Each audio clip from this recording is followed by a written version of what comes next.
vocally, they were like the most brutal Angel Maker sets ever. Because I'm like definitely like a death metal slash brutal death metal vocalist. I can't really beat that. Where these guys were like more deathcore type vocalists, and not just the way they do vocals, but also the way the music is and the way the patterns they write. So it was really cool feeling and hearing it and being a part of like this performance of this music that's just so good and so well written and so well performed. But like my parts were super brutal. Everyone, like the crowds, but also all of us on stage are just so brutal. Like we were all stoked. So Real quick before getting into today's episode, I just wanted to mention a few things. Going to do this as quick as possible, I promise. First things first, we have a Discord server if you're not already a part of it. It's the best place to get all the news and updates about the podcast, but it's also a thriving community of people just talking about MySpace, deathcore, metalcore, all the fun stuff. Also, we do these podcast recordings live on Twitch every single Wednesday, 6 p.m. EST. If you want the fully unedited, unfiltered versions of these, as well as being able to be a part of the conversation via Twitch chat, it's a fun time. Come check it out. Last thing I want to plug, we recently launched a Patreon. We finally did it. People have been asking us for a way to support the podcast, and yeah, this is our way to do so. So if you want behind the scenes posts, if you want to be the first to know about upcoming guests and events, if you want early access to episodes, if you don't want platform ads or no YouTube ads, stuff like that, Patreon is the way to do so. We also have a supporter-only Discord chat, as well as these group calls that Yan and I do every second Friday. So any of that interests you, or if you simply just want to support the podcast, I'll be leaving a link to the Patreon in the description below, as well as the Discord and the Twitch. So enough yapping. Thank you so much, and enjoy this episode.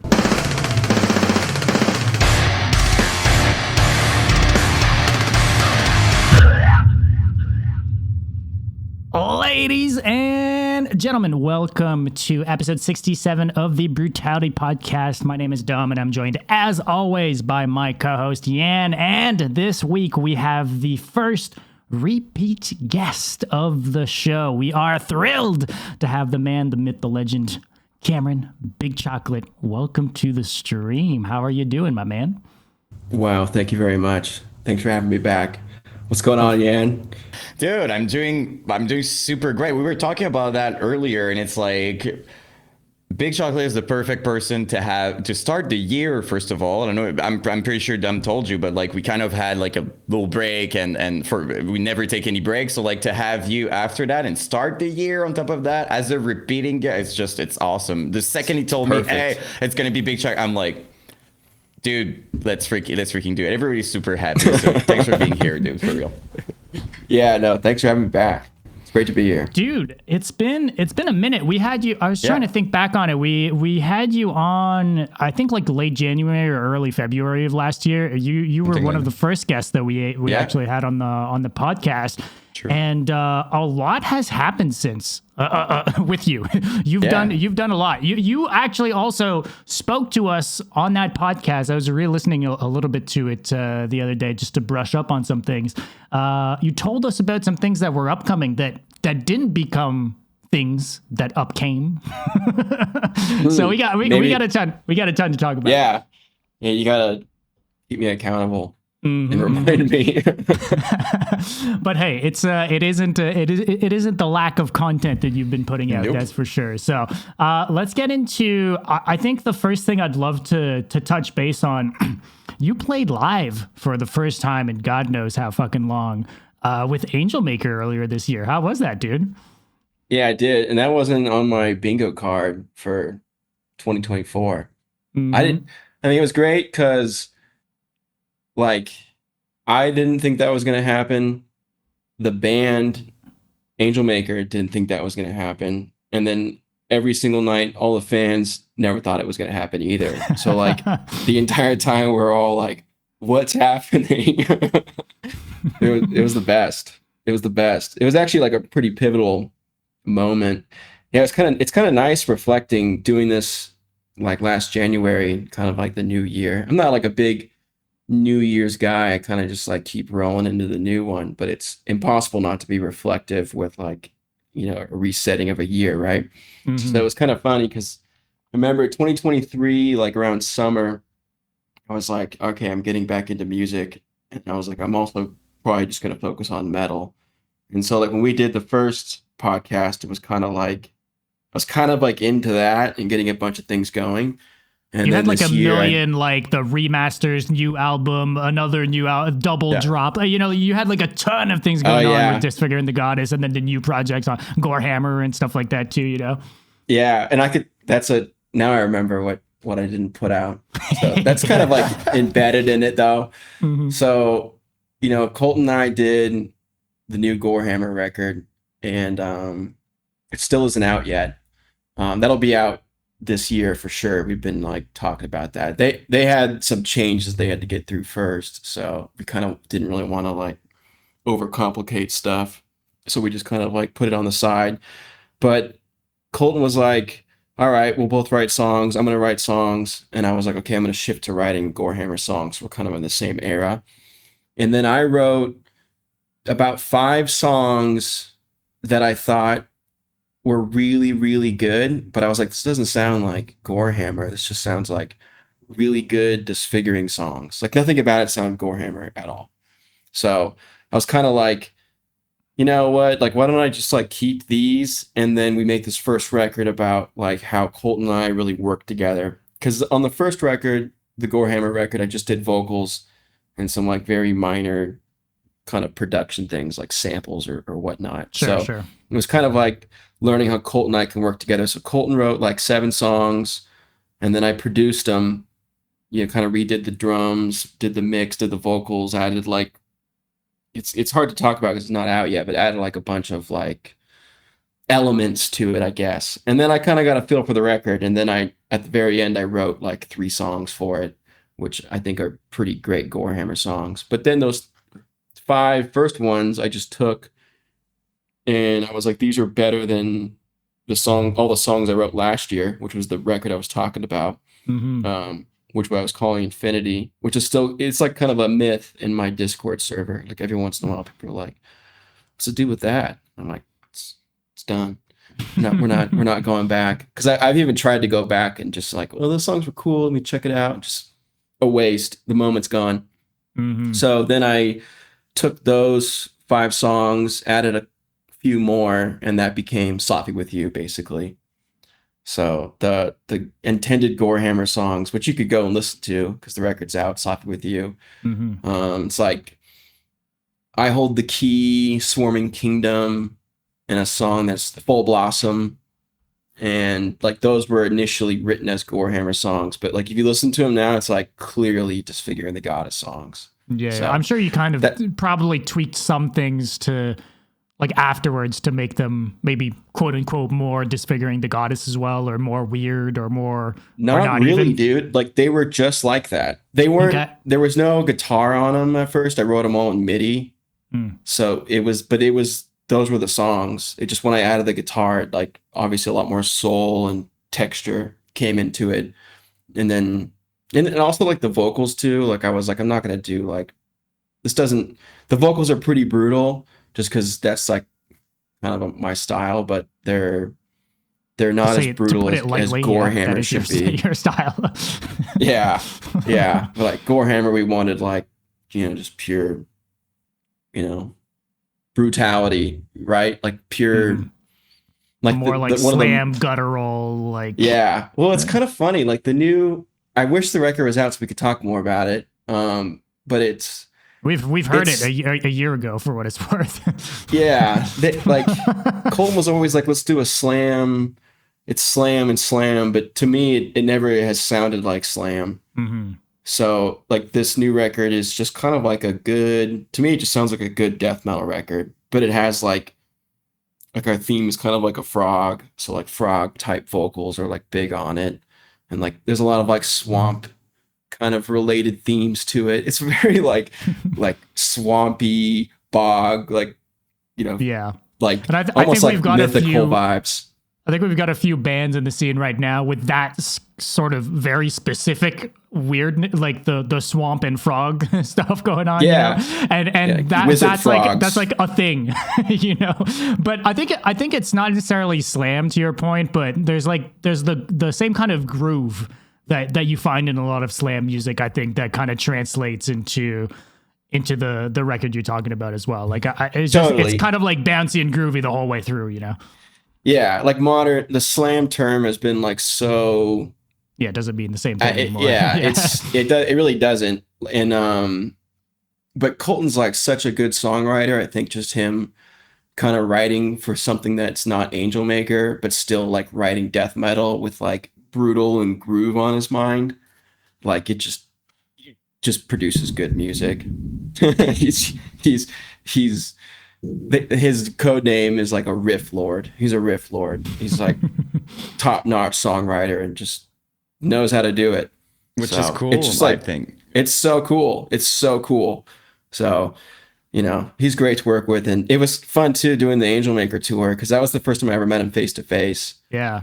So he like picked me up from the airport, and he kind of kept his car a mystery. He's like, I'm in a white van, and I'm like, that's pretty vague. And he drives some like super sick Japanese import Delica, one of those Okay. Like I a think they're K truck or Mitsubishi. like some. It's not a K truck, but it's a van, but it looks like an off road. Like it was lifted and had bigger tires on it, and I was like, this is Okay. the coolest car in the world. He's like that's why I kept it a secret. It was That's so it sick. was amazing. Yeah, but that Angel Maker tour was brilliant in every way. Like it was funny because that was kind of one of the main things of why I owe a lot to Colton and Angel Maker for like, you know, my kind of rediscovering kickstart getting back into metal. Because like I remember when they reached out about Gorehammer, I really didn't know who Angel Maker was because I've never really like followed deathcore, modern deathcore especially very much, and I can't really remember if I knew who they were or not when he wrote me initially. And I remember I was like went to his page and I was like, okay, like this is a legitimate band, like these guys are professionals. And I was like, you know, you should mingle and make music with people who are professionals, right? So I was like, yeah, let's do it. And then, you know, since we've become friends, like I've just done a pretty deep dives into Angel Maker and like, you know, watched a lot of shows and listened to the music. And like every once in a while, I'll like when we talk, I'll be like, hey, Angel Maker's pretty good. He's like, thanks. So it was great, like kind of going out with them and then meeting the band, and the whole thing was so mutual. Like they were so excited to meet me and I was so excited to meet them. And it was like immediately like you know, just ready to go. So the vibes were pretty much immaculate the whole time. We filmed it all too. We Colton, I tried to vlog a little bit. I didn't do as good a job. Colton was like all over it. So we have like a bunch of behind the scenes footage from like pretty much the whole tour. Colton's also a really good video editor. So he's made a really good thing. And then the last show we filmed it professionally. So it's like there's like this like tour documentary, and then the very last scene of the documentary is like us preparing to go out and play like the last show, and then it like transitions to like to the show pro shot. Yeah. Fuck yeah, that's sick. So, yeah, so it's really cool. Like there's a lot of you'll see it immediately that like the energy and the chemistry was just like great, and it was so fun. Those guys are awesome. I'm a member of Angel Maker still. It's the thing, you know, just from, you know, because I've known the guys for a while now, and just from following on the socials and seeing how the tour was going on, you could tell the vibes were high. You could tell everyone was having a great time. You know, it just showed in what you guys were posting and like just the stories you guys were making and all the good stuff. Like it's cool. And you did put out a vlog on CAMEVERYDAY, right? About the tour. Yeah, but it was like legitimately just like a footage dump, you know? And it's like a 20-minute footage dump, is it not? It's like a lengthy thing. Yeah. So it's like a raw kind of dump. And honestly, it's like that camera too. I was using it, but it just doesn't like, it doesn't translate the way newer cameras do. So like before the tour, I was getting back into Cam Every Day, my vlog channel, and Cam Every Day in YouTube, like I was doing it before like the word content was more affiliated with YouTube than making videos was. Hmm. So to me, I was just like documenting stuff I was doing. Like I just was into filming all the time, and it was always about like just that. This was before like people were like making livings off YouTube and stuff. So it was purely just to like make videos. And I kind of come back a couple times, but this year I started to do it again. And it's just like it's really just a footage dump of just like random documenting stuff. So I was using my old camcorder a lot, which has a vibe, but I don't think the vibe is strong enough to really translate to like a better translation experience in today's age, where Colton's footage was like freaking amazing. I've seen a cut of the final cut of the DVD, and it's really good. But yeah, so I just like dumped all my shit up there, and I still How, do. I've been dumping random stuff on my YouTube channel quite a bit. oh, dude, Yeah. you've been back to literally posting every day. Yeah, pretty much. I mean, it's fun getting back into videos. Like videos, I think to me is it's like I got kind of carried away with thinking like, you have Big Chocolate becoming like this electronic thing and then Disfiguring being this metal thing, and like leading up to this year I was like both need to be firing off. And then I was like Disfiguring just needs to fire off, and if I get a whim to make electronic music, it'll be good. But now that I'm getting more into videos, I'm like videos is really like the other part of my brain that really allows me to engage in a way where I feel like I'm just becoming like I'm contributing to the culture better. I'm putting myself more out there. I'm being creative, but it's also like I'm able to promote the music too, which is like a Yeah. key aspect. So the videos is like it's for about a month I've just been so obsessed with videos. I don't even know where to begin. It's like constantly evolving. Like even today, I posted my new travel show called What's the Deal? And I don't know where the idea really came from. It was like randomly just was I was on the phone and I was just like speaking it into existence, and then the a couple days later I went and filmed the first one, and it's What's the Deal with Downtown Reno? And it's just like I'm just having fun, super inspired, just like making stuff. I love editing videos. It's fun to post stuff too. Like YouTube's like different now. Like when I was really using YouTube, it was people were on their computers, their desktops, and watching videos, right? Hmm. Now everyone watches videos from like a billion different platforms, and they're all kind of gathered on different places, and they'll have their sweet spot of comfort of how they like to interact with videos. So it's kind of fun like posting them on all these different platforms and just like really not really Different caring. responses and stuff from everywhere To too, I assume. To be Yeah. fair though, Yeah. you mentioned, you said, oh yeah, but my video format is a bit more raw, whatever. I just wanted to mention that like there's a big value to that as well. Like especially like if I speak for myself, I remember you doing this kind of vlog thing being, from what I can remember, if not the first, one of the first in that specific area. And it was amazing for us to have, I was always obsessed with, I don't know if you remember that, but like the studio updates Benz would make, like they're in the studio and you would see a little bit of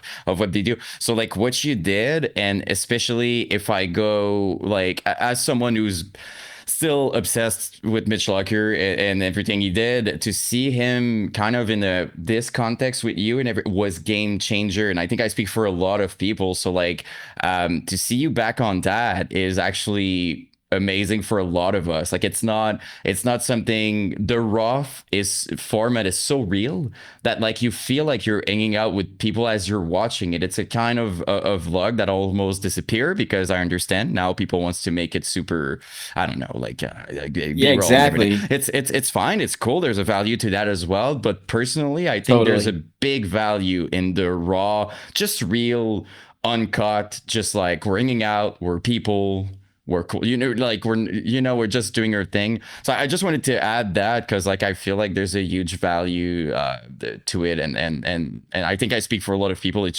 super enjoyable and still fun to this day, even if things kind of over time, you could say it changed, or there's other format. I feel like there's not many people doing it. It's cool. So Yeah, and I appreciate that because that was like I remember when I was really young doing it. That was like kind of my idea with it is I was like, if I do this every day, like in 10, 20, 30 years, like I can look back and look at every day. Like every day when I was 20 and 21, I have like a video for, which like not many people, especially when I was doing it then, had that. And I just knew I really looked at it as like rough documenting. And I think that's also like with Mitch Lucker, a lot of value has come from that because it's just like the more time goes on, the more that becomes like this cool little piece that you can just go and look back on. And you never know like what cool little piece you're gonna want to go look back on, you know. Right. You And can't it kind of orchestrate follows that. your It's just progression. like, yeah. Definitely. Yeah, you can't orchestrate it. And the way like I feel with doing anything, like I'm not a big fan of like sitting back and making a big plan and being like, I'm gonna get to here by doing this, this, and this. It's like you can have like an intuition of like a vision, of course, or like you feel that this is the direction maybe, but I don't really know what it looks like until I just start doing a bunch of things. And the more I do things, the more things kind of connect or bring something up that you never would have thought was going to be important to connect dots. So like Came Every Day has always been like a really cool reflection of that. And I started doing it again, I think in like March or something. Mm-hmm. And it's been good. Like there's a lot of footage already that I think will be more valuable in like 5 years looking back on it now. Like some of the beginnings of certain projects just like barely forming, and then now they're kind Yeah. of coming to more fruition. And it's like there is like this weird kind of backlog that's valuable to me at least, and it's just fun to share. But the community is different. Like back in the day, people that for whatever reason it just felt like the community in the comments was different then. And there still is a community there, but it's like I post the same video all over the place. And you don't really know the talk where people are gathering to talk about stuff too. And you don't know Mm. who's watching it either. That's another big thing I tell people. Like people are always so concerned with views or engagement in comments. And it's like, yeah, that's a metric that you can look at and reference, and everyone's going to look at it and reference it. But it's like, you don't know who those people are. So like when I make videos now, like let's just take Instagram as like a common platform, because for whatever reason, that's like the one everybody is on all the time. Mm-hmm. So it's like, I'll make something and I don't really care how well it does. I just care like, I get a kick out of like the people I know if they watch it and like it and bring it up. So it's like you can have people who you have no idea, or people who with influence, or people that you respect or whatnot that love your stuff. You could be like getting it barely any views or comments and be all disgruntled, but it's like you don't know who's watching it, Right. Because and you don't know how far that will yeah, go. yeah, yeah. No, I get what you mean. Yeah. It's like unless they commented, you have no way of knowing. Exactly. And and it's like I was talking to this other dubstep producer. He's from Canada. He's from Toronto. His name is Torcha. Really good, consistent producer. Like just makes a really good type of dubstep consistently. Everything he makes sounds great.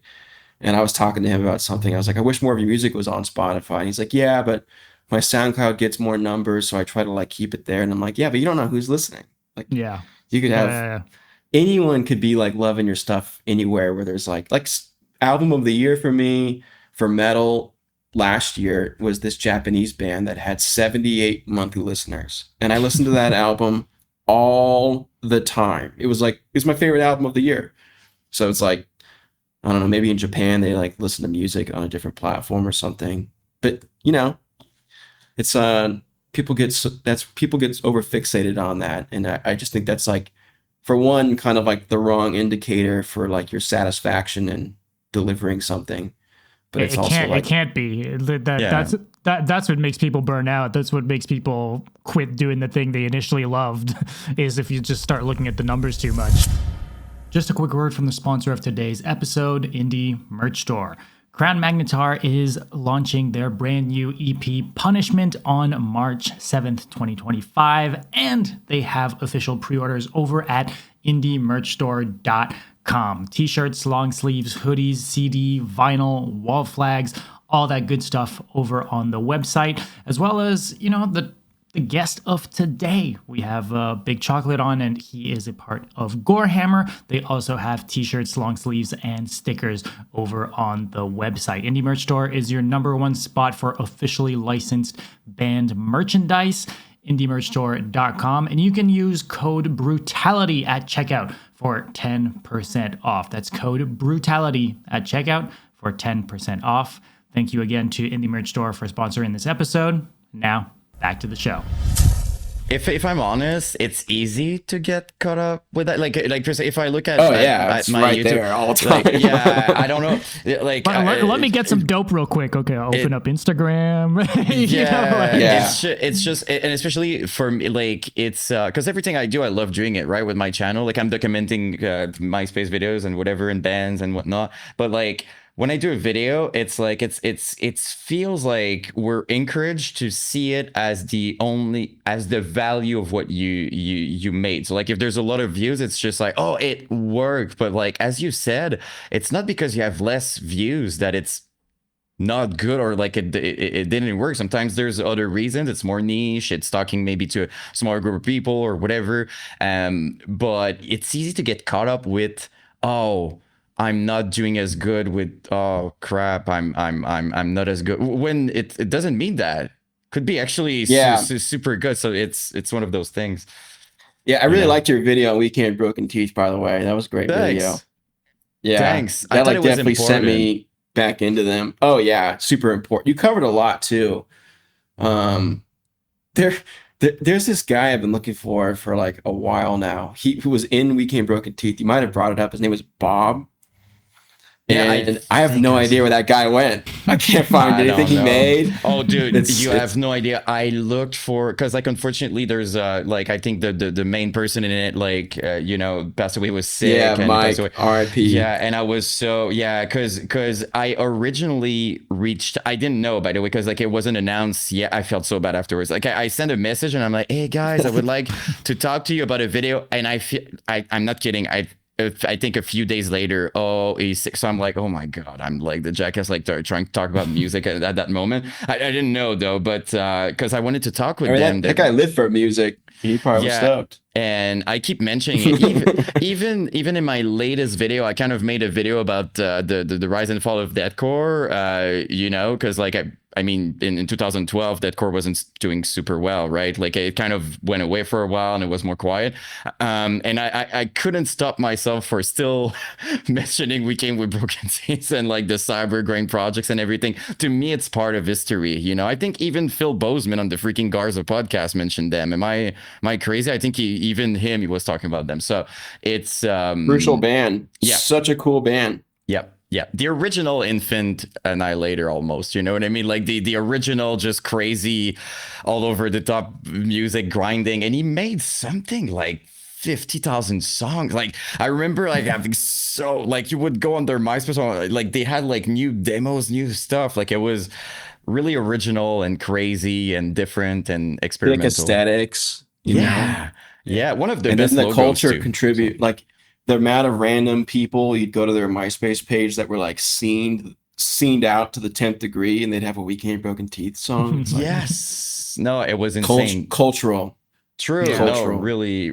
That's why. So I reached out to them, honestly, because there's not a lot of information about what it. So to make my video, since I couldn't talk to them, I was like, okay, you need to find every single piece of detail you could. I was an old MySpace, but it took forever. I was like, okay, maybe this and this, but I think it was I think it was it was worth it. It was important to be documented. It's a cool part of history. That's why I love doing what I do, because I feel like maybe there's newer people in deathcore that has absolutely no idea where it's coming from. Sometimes they're just like, oh, cool, all those great bands. Yeah, but there's a lot of people that made cool stuff before it kind of built something so that now it can, thrive and everything. So that's the fun out of it. So Oh yeah.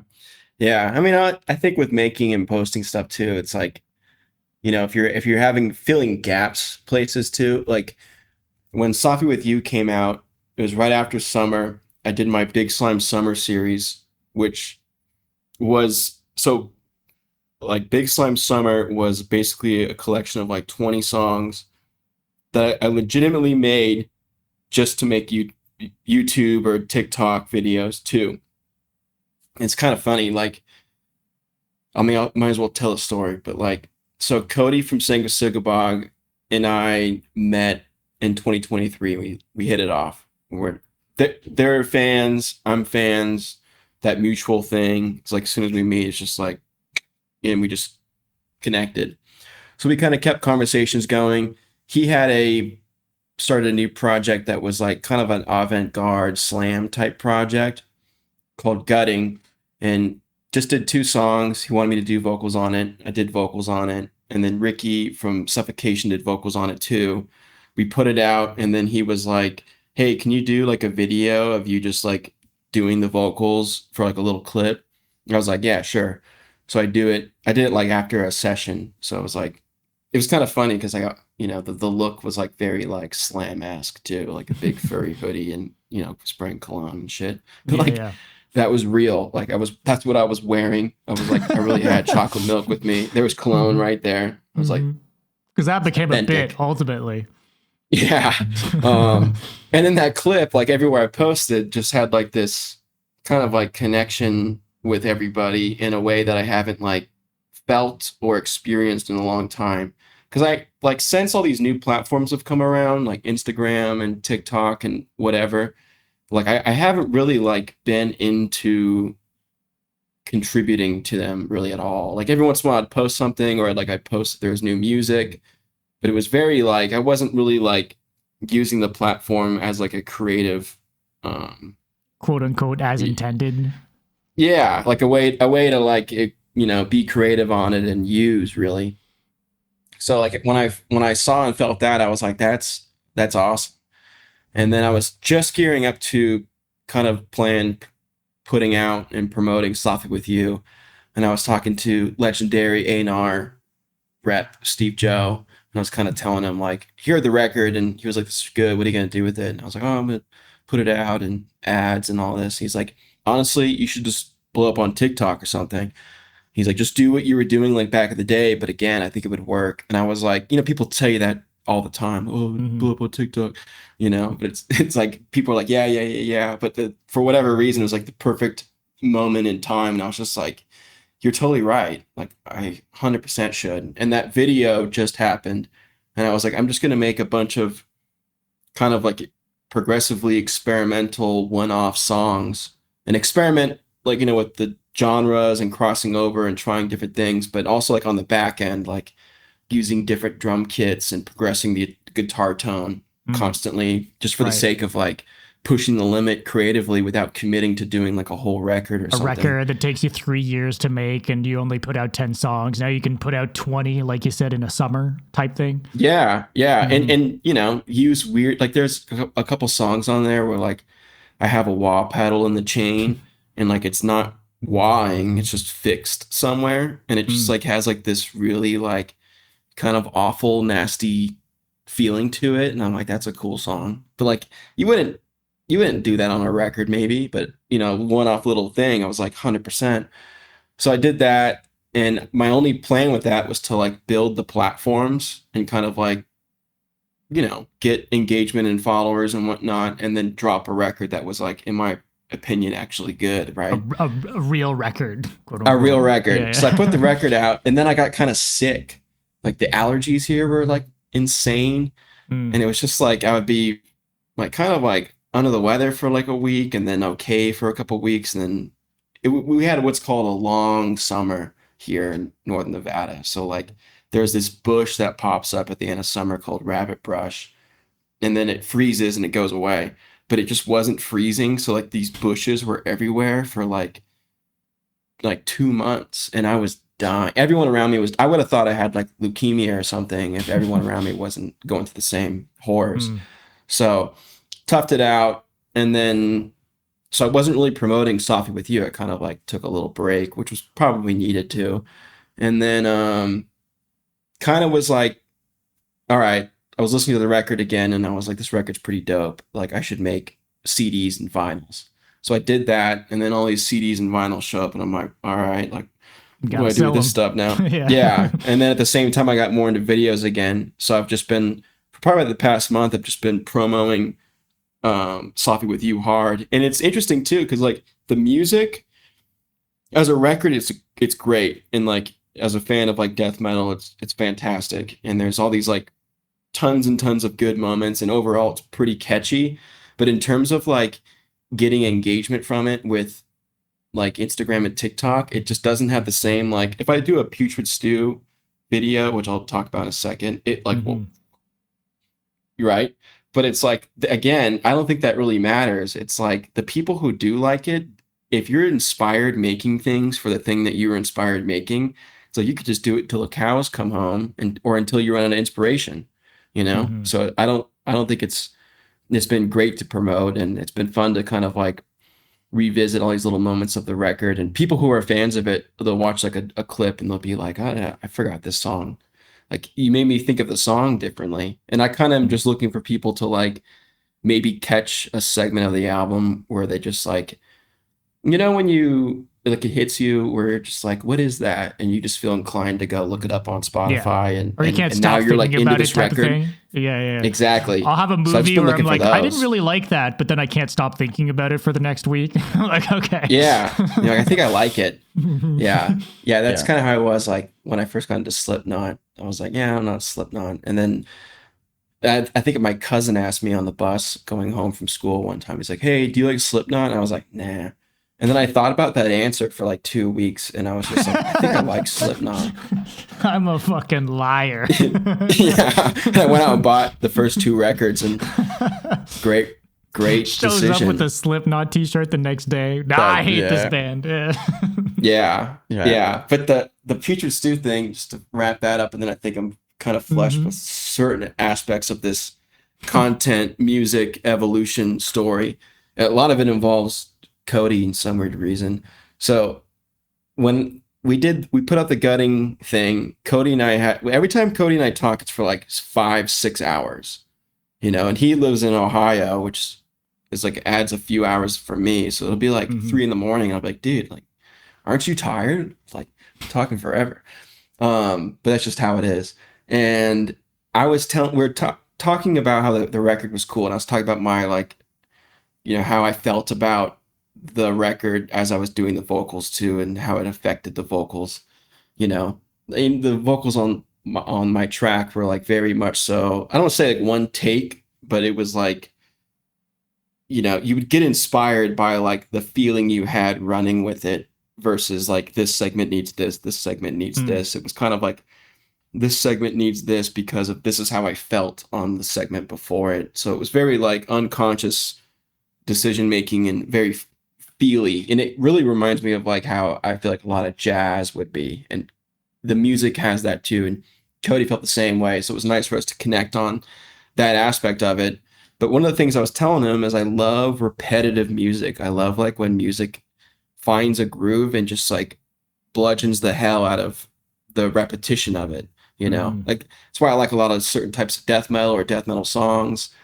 I also think that's why I like techno a lot, is because it's just like once it sets in, it just like goes and might have a little breakdown and then come back up. And when it pops back in, you're like, yes.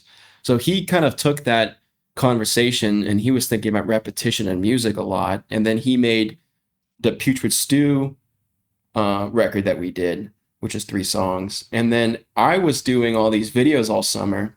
And one of the reasons I called it Big Slime Summer is because I built this mix bus, analog mix bus. So it's like a really, really high-end A to D analog to digital converter interface. And then a really dope bus compressor with like saturation and all this stuff built in. And then a really solid kind of discrete equalizer. And discrete Class A is kind of reference to like how it's trying to add as little character to it as possible. Right. but just the fact of the audio going through it is going to add a certain dimension to it, even if you didn't tweak Dynamics. any of the knobs. Exactly. So like the Big Slime Summer was like also on the back end, it was like me really like utilizing these analog tools to like make a demo that took me like 40 minutes and sounded like it was like really like a demo, but then how to polish that in a way where you weren't over mixing it, but you were able to translate that feeling you had making it to the masses and do it all really quickly and organically. So that was kind of like on the back end, what was really driving a lot of like the Big Slime Summer progression. And he was like really into the tracks and the way they sounded and felt. So he was like, why don't you do the vocals on this and then mix and master it? And I was like, perfect. So like that Putrid Stew record is like a perfect matrimony of like Cody and I basically being super inspired by each other and through these conversations and doing little projects. And so that was a big impact and I think creative force for myself and Cody. But yeah, so it's interesting. Like again, when I was saying, I like to like, you can't, looking at 2024 in retrospect, I couldn't have planned I'm going to do this and then I'm going to, and step backward to make the goal accomplished. It's kind of like, again, I knew the direction, I had the feeling, I had the like that undying drive, and I just followed kind of the whims of the creativity without really going much into talking about it to everybody, just like being more about it than I am talking about it kind of thing. Just doing the thing. Yeah, and like even just with that Putrid Stew, Big Slime Summer, Gutting, then also the TikTok, Instagram kind of layover. It's like that's such a weird, like you couldn't have predicted something like that, and that's just 2 points of back and forth. There's the more things you do, the more little kind of things you can get out there that are creating those neural pathways in the world around you. You know what I mean? Yeah, I have a weird question for you because we don't get to talk with people who did so many songs, so many different different things, right? Does that happen to you sometimes that you do a part and you're not sure if you did something similar? You know what I mean? Like you think about previous stuff and you're like, did I went there already in some like, do you get it? Sometimes in your head, like, is that similar to this or does that remind me? Like, I don't know if it's a thing that can happen sometimes. I think about that, and I've actually leaned into that. Like there's plenty of parts where I've always felt like the most inspiring thing to Disfiguring the Goddess's music, once it got kind of established, was Disfiguring the Goddess's music itself. So there was like certain patterns or ways I would write riffs, and I just would reuse it a bunch of times. Like I would look at like maybe a certain A-B style of within it, a riff itself, like as like something I just would do. So if I found myself like using that again, I wouldn't care. I would be like, yeah, sick. Like that's just a part of the identity. Just lean into it. Like, yeah. It's almost kind of, and for a fan also, like almost feels like a reminder, not a reminder, but like revisiting something. Sometimes it's just cool, like just so. It's like a throwback or an Easter egg almost. Or exactly, it can be cool too. So totally. I mean, look at Meshuggah. I feel like they've really, really done that. Yeah. Like the 2-note, basically songs. So speaking of like getting into a groove and being repetitive, right? Like they're a classic example of that, of just like you get into like a groove and you stay there for 5 minutes. But that's what's good about it, or 5 hours. Yeah, because there's definitely a value in it, right? Like if I take Slam, for example, like you've talked about the band that I never can pronounce, Sanguisugabog. The one I have a hard time saying is Celipatripsy. I would say it's Celipatripsy, and someone was like, "You mean Cephalopatripsy?" And I was like, "You know what I'm talking about." Yeah, I couldn't pronounce that. Yeah, but that band was. I think they're good at what you just mentioned, keeping the groove and staying on the. You know what I mean? Like they're gonna do that. Like special. I saw I think a while back like a live session. That's how I discovered them. They did kind of a. In studio, whatever thing. And I was like, what is happening? Like, it sounded so freaking good. Because the problem sometimes is like, you have a 15-second part and it's so good. but then it's Then gone. it So never like comes back. Yeah. every time you listen to that song, you're just like, oh, my part, and then it's gone. So it's cool sometimes when you keep it, you know. I've been tempted to sometimes like take a track and edit it to like make the breakdown or the part 3 times longer than they actually made it, and to just to have it to listen to. Like sometimes you're just, I want more of this part, man. Exactly. Give it to me. And Oh, sometimes yeah. they would end the song like that. So it's just this final 10 seconds. You're like, no, come on. So yeah, it's a special. That was a big struggle I had as a listener of death grind in the 2000s. Like bands like Guttural Secrete, and this is like, I guess where the grind term comes from, is like they just would be really going through it.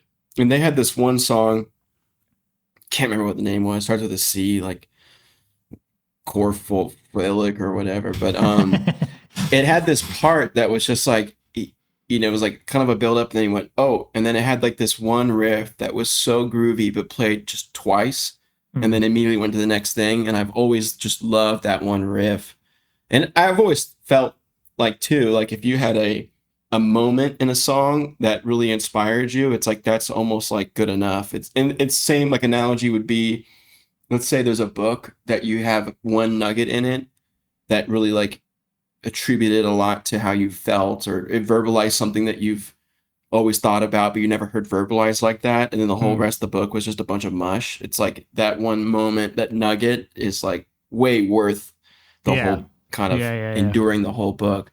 But yeah, Sang with Sycabog, they're just, I think it just boils down to they're just really good self-aware songwriters. They really like know what each little motion or each like groove and tempo and type of riff they're really working with. And I think they kind of compartmentalize that in like kind of a bigger, you know, bigger picture, like putting these things together that really flow through and maybe, you know, loop back around or whatnot, which is funny because that's kind of like songwriting 101. Yeah, you know what I mean? Death But metal, for whatever death reason, metal is not great at it for some reason. Yeah. You know, there's a lot of people who, when they write death metal, I feel like, and it's not like a bad thing, but they like, you know, really try to not repeat things and really try to kind of keep this like linear kind of songwriting going. And I mean, even Metallica has talked about that. They've like, back in their early days, they would just try to write the longest songs. So like they would write a song and they'd be like, I used to be longer. So they would just like go in and try to find ways to make it long, just for the sake of making it longer.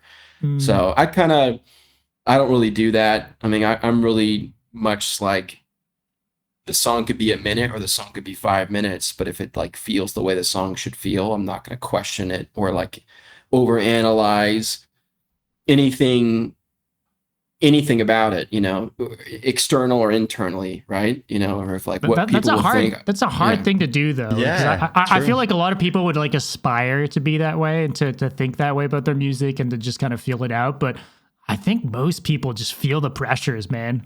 Like, you know, the I don't know, the expectation of how it's going to be received or some or sort just of like a comparing it to other preconceived, music yeah. that you listen to or whatever. Like, I don't know, people have a hard time tapping into just doing what they feel. Like, it's a rare thing, I feel. And you have rules, like made up rules in your mind. You know what I mean? Like when personally I do a song, I swear sometimes it's 2 minutes, some things, and I'm like, I should. It's good. Like I could just get, but I'm just like in my mind somehow I'm like, yeah, around 3 minutes would make more sense. But there's no freaking rule. Like no one's gonna be like, yeah. You need to be long. The slam song needs to be long enough for the radio play. Yeah.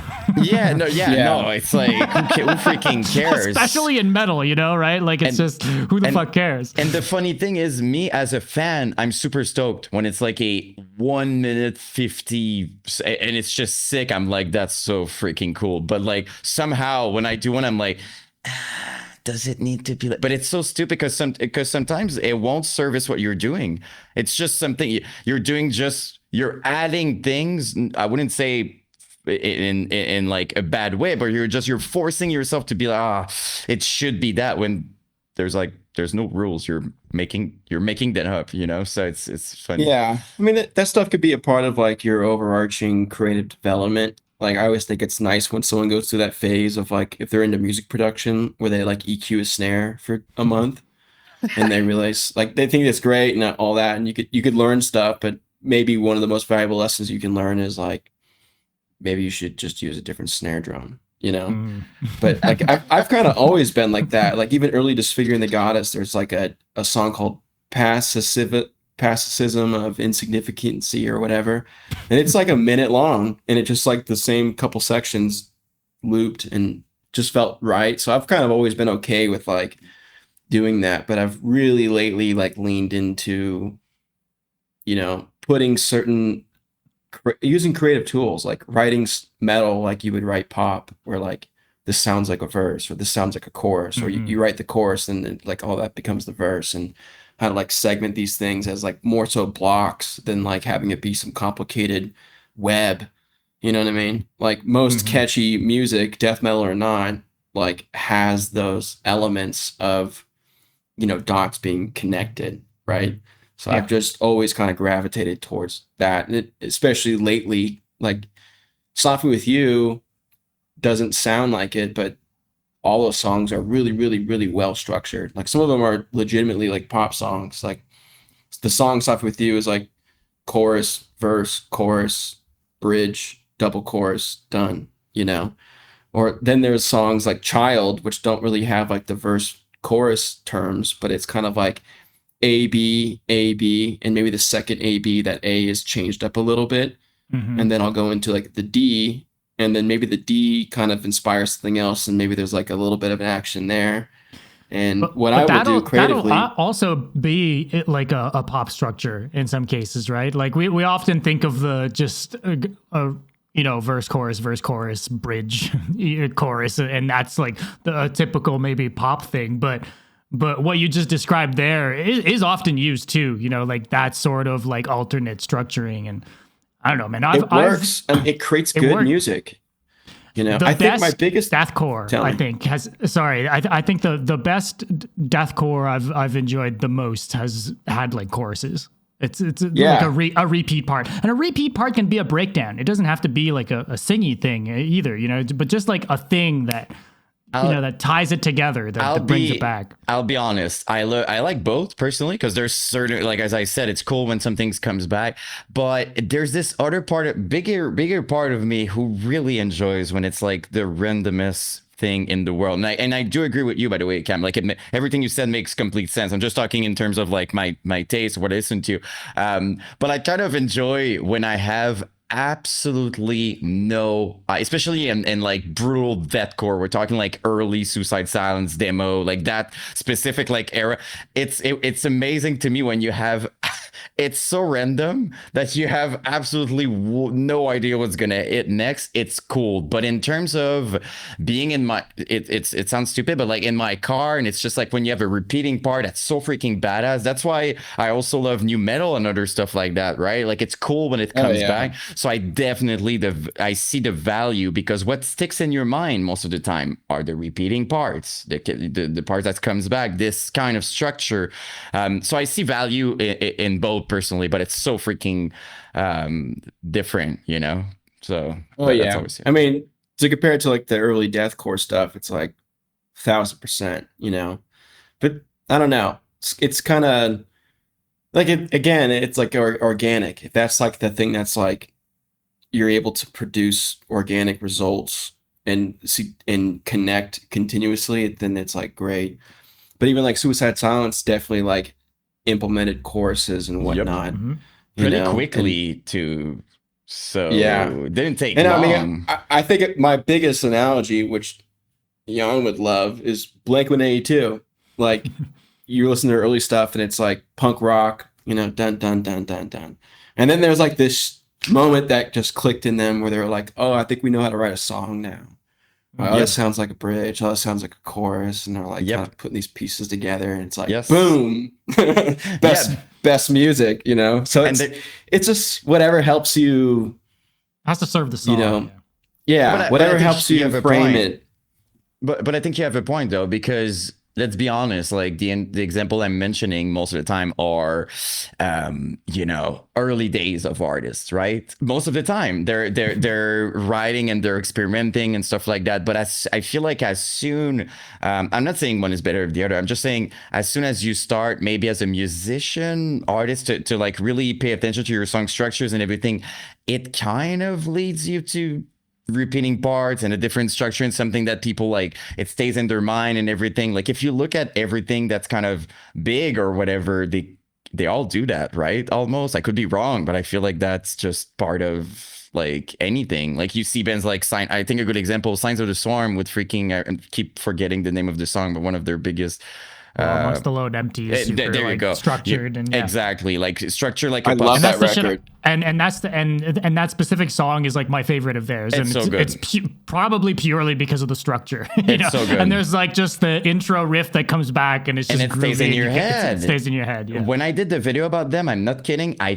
think for a month I would be at home and I would be like, Marcelo. And I had that in my mind. Oh, that's when you know, right? That's kind of the entire, it's cool to know that people are just jamming. And those part, if also we're being honest, that's the part live that has a lot of value because people are waiting to kind of just like shout it out and vibe with the band too. So I understand your view on it because it feels like if when you evolve or anything as a music, it kind of leads you to go there. It seems that way for most professional bands. So I understand definitely. Oh yeah. I mean, it's just, a taste thing too. Like Yeah. I love Sure. grindcore and stuff. Don't get me wrong, but like most time when I'm listening to music, there's always like a pop element to it, Like I mean, honestly, like some of the death metal I've gotten into last year, like really reminded me of like the stuff I got into in the 2000s where it didn't really have that repetition. It wasn't really like, I don't know, didn't have that. It just sounded like how old Suicide Silence or old Guttural Secrete made me feel, where it was like, this is just awesome. Like just good songwriting, but it's death metal and it just like runs through and it's catchy and I love the way it sounds, it makes me feel and whatnot. And then you just rinse those 3 songs over and over and over again type of stuff. Yeah. But like usually when I'm listening to music, it's like there's almost always like, I don't know, I'm always listening to rock or dance music or like, like I'll listen to like Zelda OST music. I was the gonna bring videos are this like up 10 because we were hours. talking about we were talking about repetition earlier. I was like, yeah, Kokori Forest for a 10-hour loop, Yeah. like Straight up. Yeah. So I like, to me, a big thing for music is I like to be able to I like background music is like a big element to how I think about music all the time. Mhm. Like if I can't put it on in the background and forget about it and still enjoy it without paying attention to it, I'm like, I like that. I like that that element to it. Or if you could turn it up and sing to it too, Some songs are undeniable. Like let's say you got a mix going and then like a Nickelback song comes on, it's like everyone's like, whoa, turn it up. Yeah. Exactly. And it's funny Yeah. because those bands, sometimes those songs super well known, everything, people like to say like, oh, that sucks. But every time it comes out, they're just like in their head or whatever, they have like, they know all the lyrics and they're just like, they like it. So it's always, Yeah. it's A pretty band funny. has really good written songs that I feel like is underrated is 6 Feet Under. Like they've got really, really good catchy songs in their catalog. And I remember when I was in Canada, we played this one show. I can't remember the name of the town. It was like kind of where Johnny was from. Really, really small venue. It was like legitimately a bar show. And it was awesome. It's like plywood in the back and of the stage and shit. I remember seeing photos of like a really fucking small ass fucking place. It was like legitimately a bar. Like they didn't have any sound really. Wow. Like they kind of like brought in speakers and the soundboard was like mobile kind of thing. Wow. And I think some bands would look at that and be like, ooh, but we looked at that, we were like, this is gonna be awesome. Like we were so stoked. It was like the stage was like that much of a lift and there was like 7 of us. Yeah, So it was like really crowded. That just means that some people are not on the stage. That's what that means. Yeah. But it was like you couldn't really go in front because the speakers were right there. So it's like feedback city. So it was fun. But like I remember talking to this guy after the show, big, super stoked to meet me. He was a big like MySpace death metal fan. So he was like kind of like, this is crazy. And we were talking for a bit, and I can't remember how 6 Feet Under got brought up, but it got brought up, and he was like, wait a second, like you like 6 Feet Under? I was like, yeah. Like, you don't? And he's like, man, I think you just lost a point in my book. I was like, I don't think you've listened to 6 Feet Under then. Dude, that's so funny though. To me, that's really funny. Oh, you're losing point. You know what I mean? Like I'm just like he's keeping tabs. He's got a little notebook. He's like, okay, yeah. big chocolate -1. Yeah, disappointed me by being how 6 Feet Under dare fan. you? He's got his Excel sheet back home. You know. Yeah, I How love dare you like disfiguring, but something? man, you're like 6 feet under. Like, how does that work? You know what? Chris Barnes just gets like such a bad rap nowadays. I think that like it kind of drags the entire vibe of the band down. Like if that's all people will talk about now, if you bring it up in this year, but you know back then especially it was just material. Yeah, but back then, dude, it was like, you know, it was revolutionary for what it's worth, you know? So it's just, we view it differently now because like so much music has come since, but it's like, you know. But it's on the backs of 6 Feet Under. Still a funny mindset though. You know what I mean? Like when you're just like, oh, I'm listening to that. And then they look at you differently. Oh, really? Like that better? Yeah. Yes. What does that? You know what I mean? Like you mentioned Blink-182 earlier, and I remember the second I said that, dude, on my page, you know, like I remember receiving like messages like, I think it's not good for you to mention someone I don't know who's like, I think it's bad for you in terms of reputation that you say that while you portray yourself. I'm like, what? Like bad for me? I've got the face tats, dude. It's chill. Like what? Like who am I trying to like? Am I looking for like who? Like it's boring. Who exactly? I didn't get what he was trying to say. I'm like, it's not because you like something that you have to like your entire everything. Like that's all you're listening to. Oh, I'm not aware. Now I have to listen to this and this and this. Like all these made up kind of rules. I never really cared about, you know, like as a kid. I remember in 2009 both listening to freaking Suicide Silence early EP, and I was still enjoying Never Shop Never. I couldn't care less about all that stuff, but I remember people being like, oh dude, you're a poser. I'm like, okay, I just like both. Sorry, man, you know, like, so it's a funny thing, and it's blowing my mind that sometimes it's still, for some people it's still like that. I'm like, wow, okay, you know, that's, I kind of like that though. You know what I mean? Like I've always liked kind of breaking, you know, that like what, like those little boundaries, especially if someone, I mean, not that guy is what you call a hater, but I like when people publicly or privately like not like what you do. I always think it's a good sign, you know. Like I put out videos they where care like enough to, you know, yeah. Like I remember when I put out the music video for All For You, I was like, man, this is gonna shake some feathers.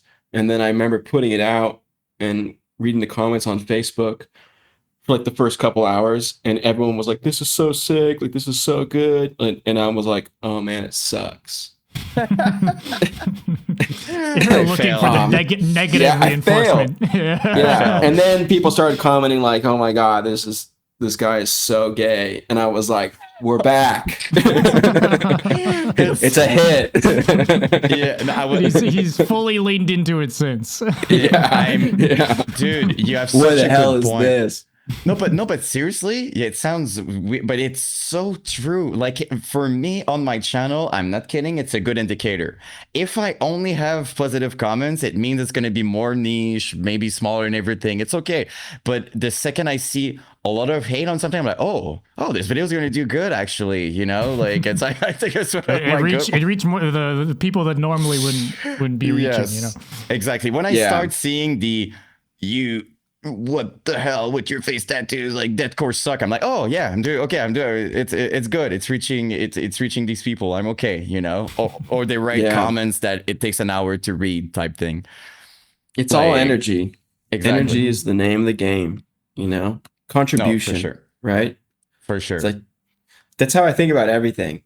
Like I was talking about talking to Dom before we went on. We had our little like 10-minute huddle.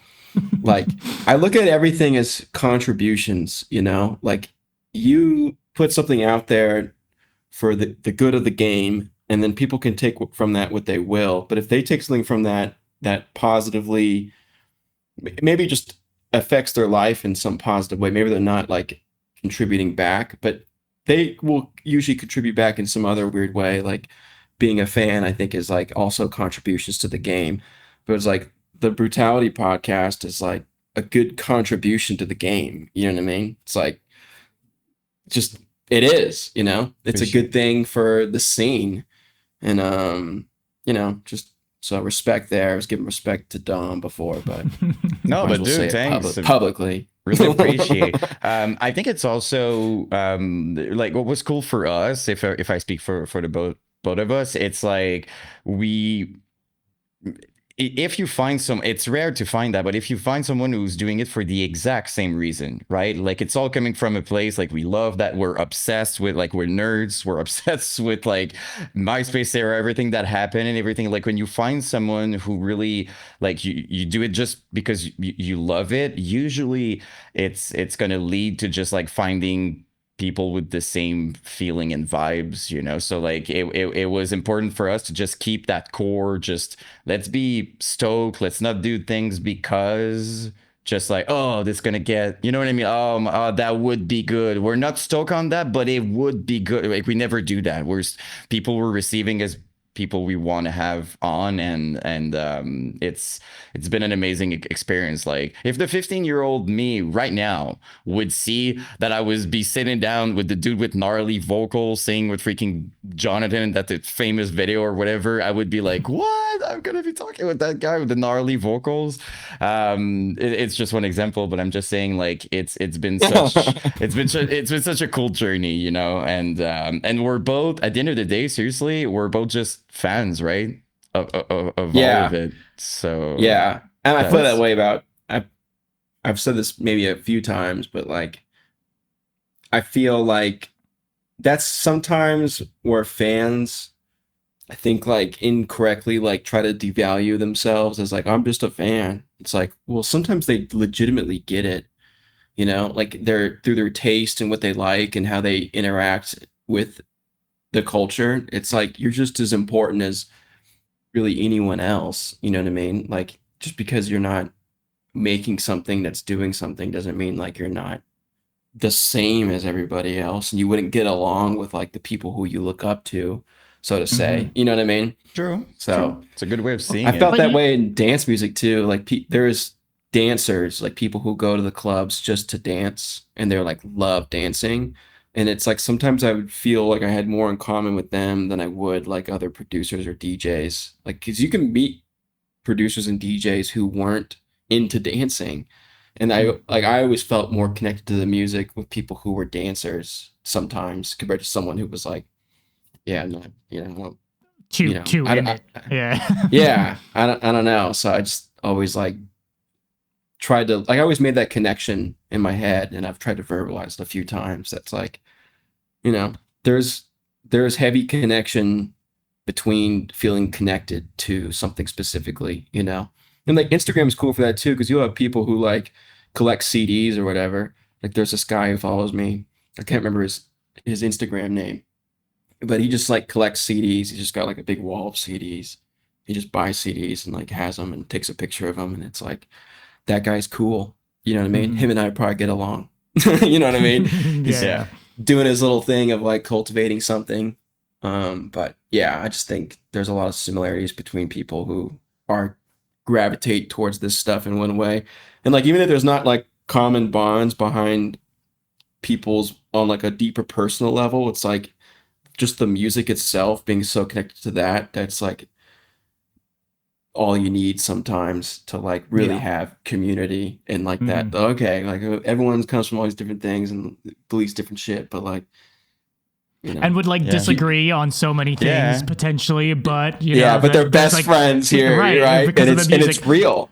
And that's like going to a show, right? Like you go to a show, you don't know anyone in the fucking 1,000 cap venue, but you're all there for the same reason. And like for whatever portion of that night, you're just like a part of the crowd. You're just, you're doing the same thing. You're with these people, and it's, it's everything, Completely. all the bullshit aside, and I don't know. And Music that's- has a way of doing that. I was right yeah. about to say the show, because like the whole time I was like, yeah, going to a show, because like I'm the dude who's just like has absolutely no ego, and if I love your shirt, I'm just gonna stop you and be like, dude, super sick, or like I have no, or I'm gonna be like, your beard, man, is so freaking sick. Like it takes I'm Yan talking. 5 hours to leave the venue. Oh, that's terrible. That's terrible. I'm the person, by the way, who people are like, where is he? Because like I'm gonna get there, I'm gonna be like, hey, just going to take like a drink or something, and I'm gone. Because like the whole time I'm just like, hey, and I'm just and people are like, where were you? Oh, I was hanging out with these people. Oh, you know them? No, I don't. Actually, I really Yeah, don't. dude, now.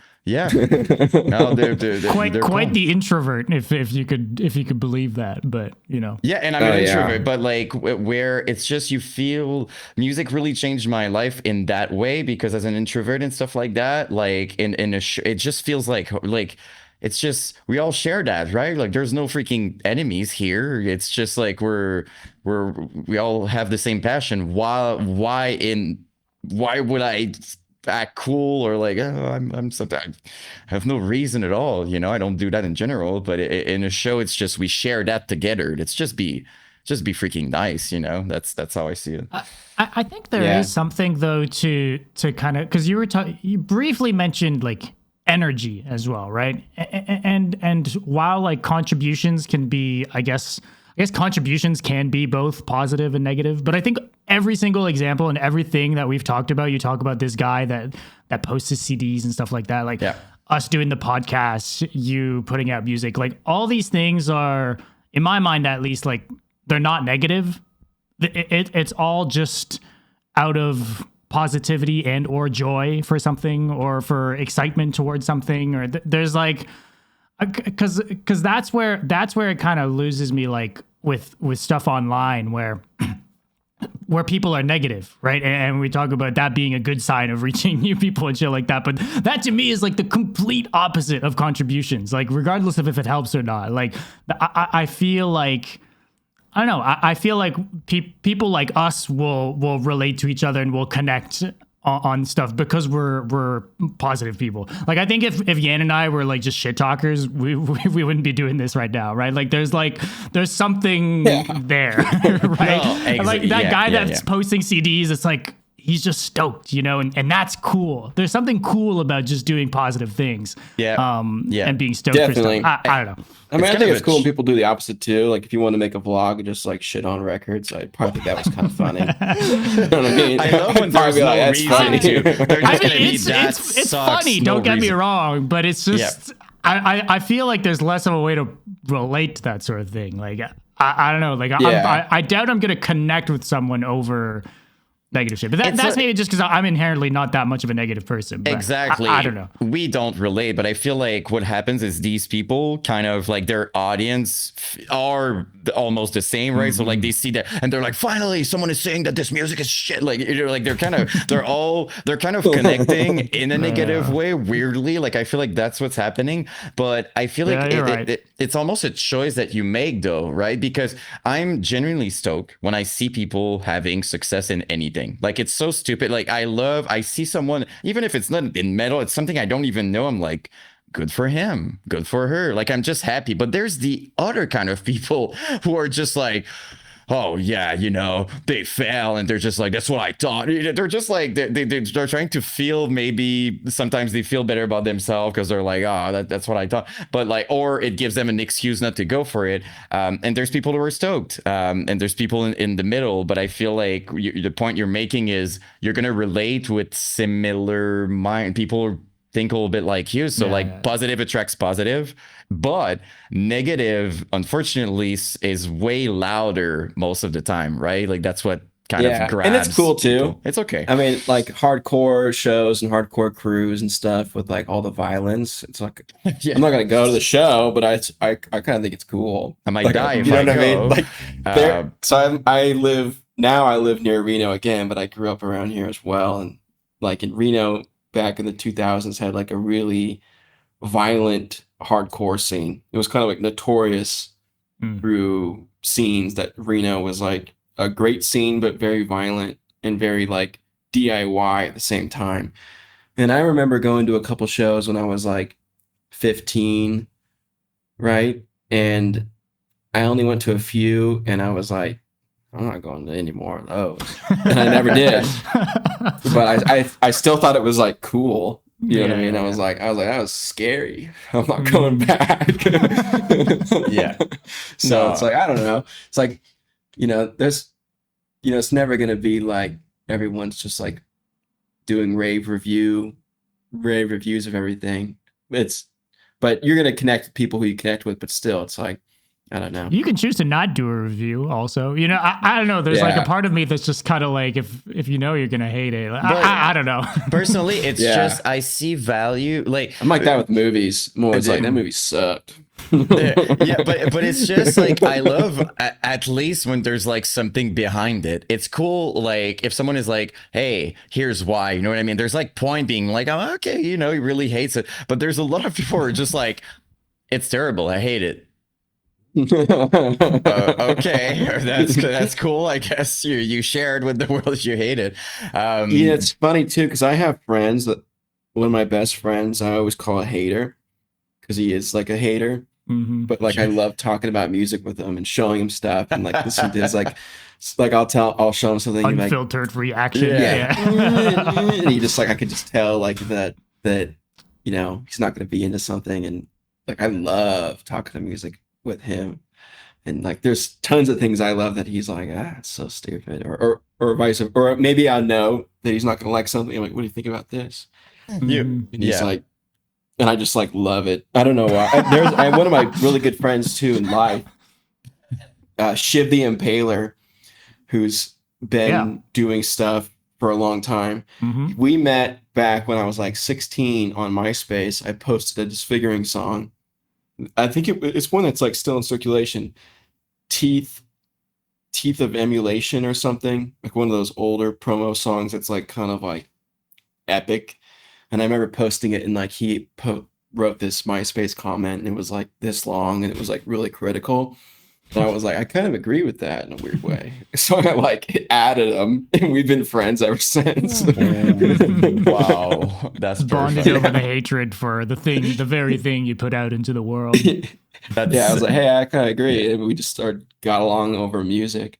I don't know. No, but it's one of my favorite. Fun. Honestly, I relate to that so much. I think I just sent them something like that. Like what I do in my comment section sometimes, I'm gonna ignore the part in the comment that's straight up just mean or talking about like my appearance. I'm just gonna go with the critical part. I'm gonna answer nicely. I'm like, oh yeah, you might be right about it. Next thing you know, I have a freaking conversation with that person, and at the end, I'm not kidding, sometimes they're just like, oh cool, I subscribe. Like they started with hatred, and at the end they're just like, oh I subscribe, it's cool, whatever, and then they start commenting on things. I'm just like, it started like that, and then so there's a value. There's definitely weirdos out there too. It's like there's people who definitely will say things just for attention. Yes. All the time. Yes. Or sometimes some things that makes no sense too. It's fun. Yeah. Everything's fun. It's part of the internet. It's gonna be there whether we like it or not. It's entertaining to say the least. And for what it's worth too, like we're talking about negative content, positive content. I feel like we at the end of the day we do need, like, both makes kind of the balance of things, right? So there's stuff for everybody. Maybe we wouldn't value it as much as it would be all the same kind of energy. Like there's a huge value to it because we see the contrast, on the other side, I think. So I mean, dude, we're talking all this review stuff. There's no way we're not talking about milk reviews for a second. Dude, like we have to. Yeah, we really have to. You were drinking some milk 2 seconds ago. What's the lowdown on this one? Give us an impromptu milk review. Would love if you would be like, it's horrible. Like this one is terrible. I hate it. It's horrible. Yeah, I'm trying to review some bad milks coming up. I'd like need to. Too many good milks. And you give no reason. It's terrible, and that's it. Hate it. People don't know there's levels to the milk game. So it's like I have a new video coming. I haven't edited it yet because it's pretty long. It's like a collaboration with this guy here in town. Yeah, I saw the teaser. Yeah, he has a wine and whiskey shop, and he's had it since 2000, I think 7. Wow. And he's like a big wine and whiskey guy. You know, he's like obviously the plug for like this area, but I know he's like also connected to places around the West Coast. You know, the whiskey and wine has that thing where there's like you can go deep with it, and he kind of is deep with it and has a store and whatnot, and does fun things. He's a really funny guy. He's actually one of my good friend's older brother, so I know him pretty well. And he makes fun content. And when I was doing the milk reviews, he was like, "These are great," and I was like, "We should make a video doing something." And he was like, "Yeah." He's like, "Let's do a taste test." Because he like tastes it like he would be tasting whiskey or wine with like the spit cup and stuff. Yeah, yeah. And like I didn't know he was gonna do Wow. that until I got there, and I was like, "What's this?" He's like, "Oh, it's a spit. That's a spitter." And I'm like, "You're gonna spit out the milk?" But it's really funny because there was like the Model Dairy, which is like a huge like generic dairy company in the States, and I bought one of those, and then I bought like a pretty good milk, and the Model Dairy was like it's like cereal milk basically. But then he had like a higher step up, and he was like, "Whoa!" And he was like, "This is insane." He's like, I mean, he's a taster, so he's like, he's got all these flavors and stuff through it, and then he didn't spit it out. And I was like, "There's something to it." But yeah, I didn't eat much. I mean, I don't usually eat like in the afternoon or something, and I'm not a big morning eater. But and then I was at this office most of the day, so I wasn't home. And like around like 3 o'clock. This show starts 4 o'clock my time, Pacific. So around like 3 o'clock, I was like getting hungry, and then 3:30, I was like, I should go get something. But I didn't just want to like go get random stuff. So I went to the grocery store and I bought some stuff. I mean, I just bought a bunch of crap, but I got the one I was drinking here is Clover. half and half. Okay. Yeah, Clover, pasture raised, half and half. And you know, you put half and half in your coffee, but really what it is just milk and then cream. So like when they make skim milk, they don't homogenize it, and then the fat separates, and then they scoop the cream off and use that for other stuff. And then the remaining milk is called skim milk, so it doesn't have any fat in it, or less fat in it, right? So half and half is basically whole milk plus cream of other milk. So it's like just a really rich milk. I mean, I think it's delicious. Doesn't taste like crazy heavy. People think it's crazy I drink it, but I was starving. I needed the calories. And like, There you go. there's 16 servings in here. So this is 560 calories, you know? Hey, there you go. That's Yeah. maybe It's just because- a fifth of what yeah. you need. I think It people works. react because in their brain it's like, oh, that's when you put it. That's what you put in coffee. Like people just don't see it as something you can drink. So it's like when you say that, they're just like, what? You can drink it. And this is top stuff, pasture raised. I mean, it's not the toppest stuff. You know, it's still processed through pasteurization and homogenization. That's why the fat doesn't separate, and it's cooked essentially. Pasteurizing is cooking it. So it's like, this is the way I like to look at it is like, you're basically going and buying like a cooked steak. You know, they're not giving it to you raw. You cook it yourself. They cook it first, and then you buy it.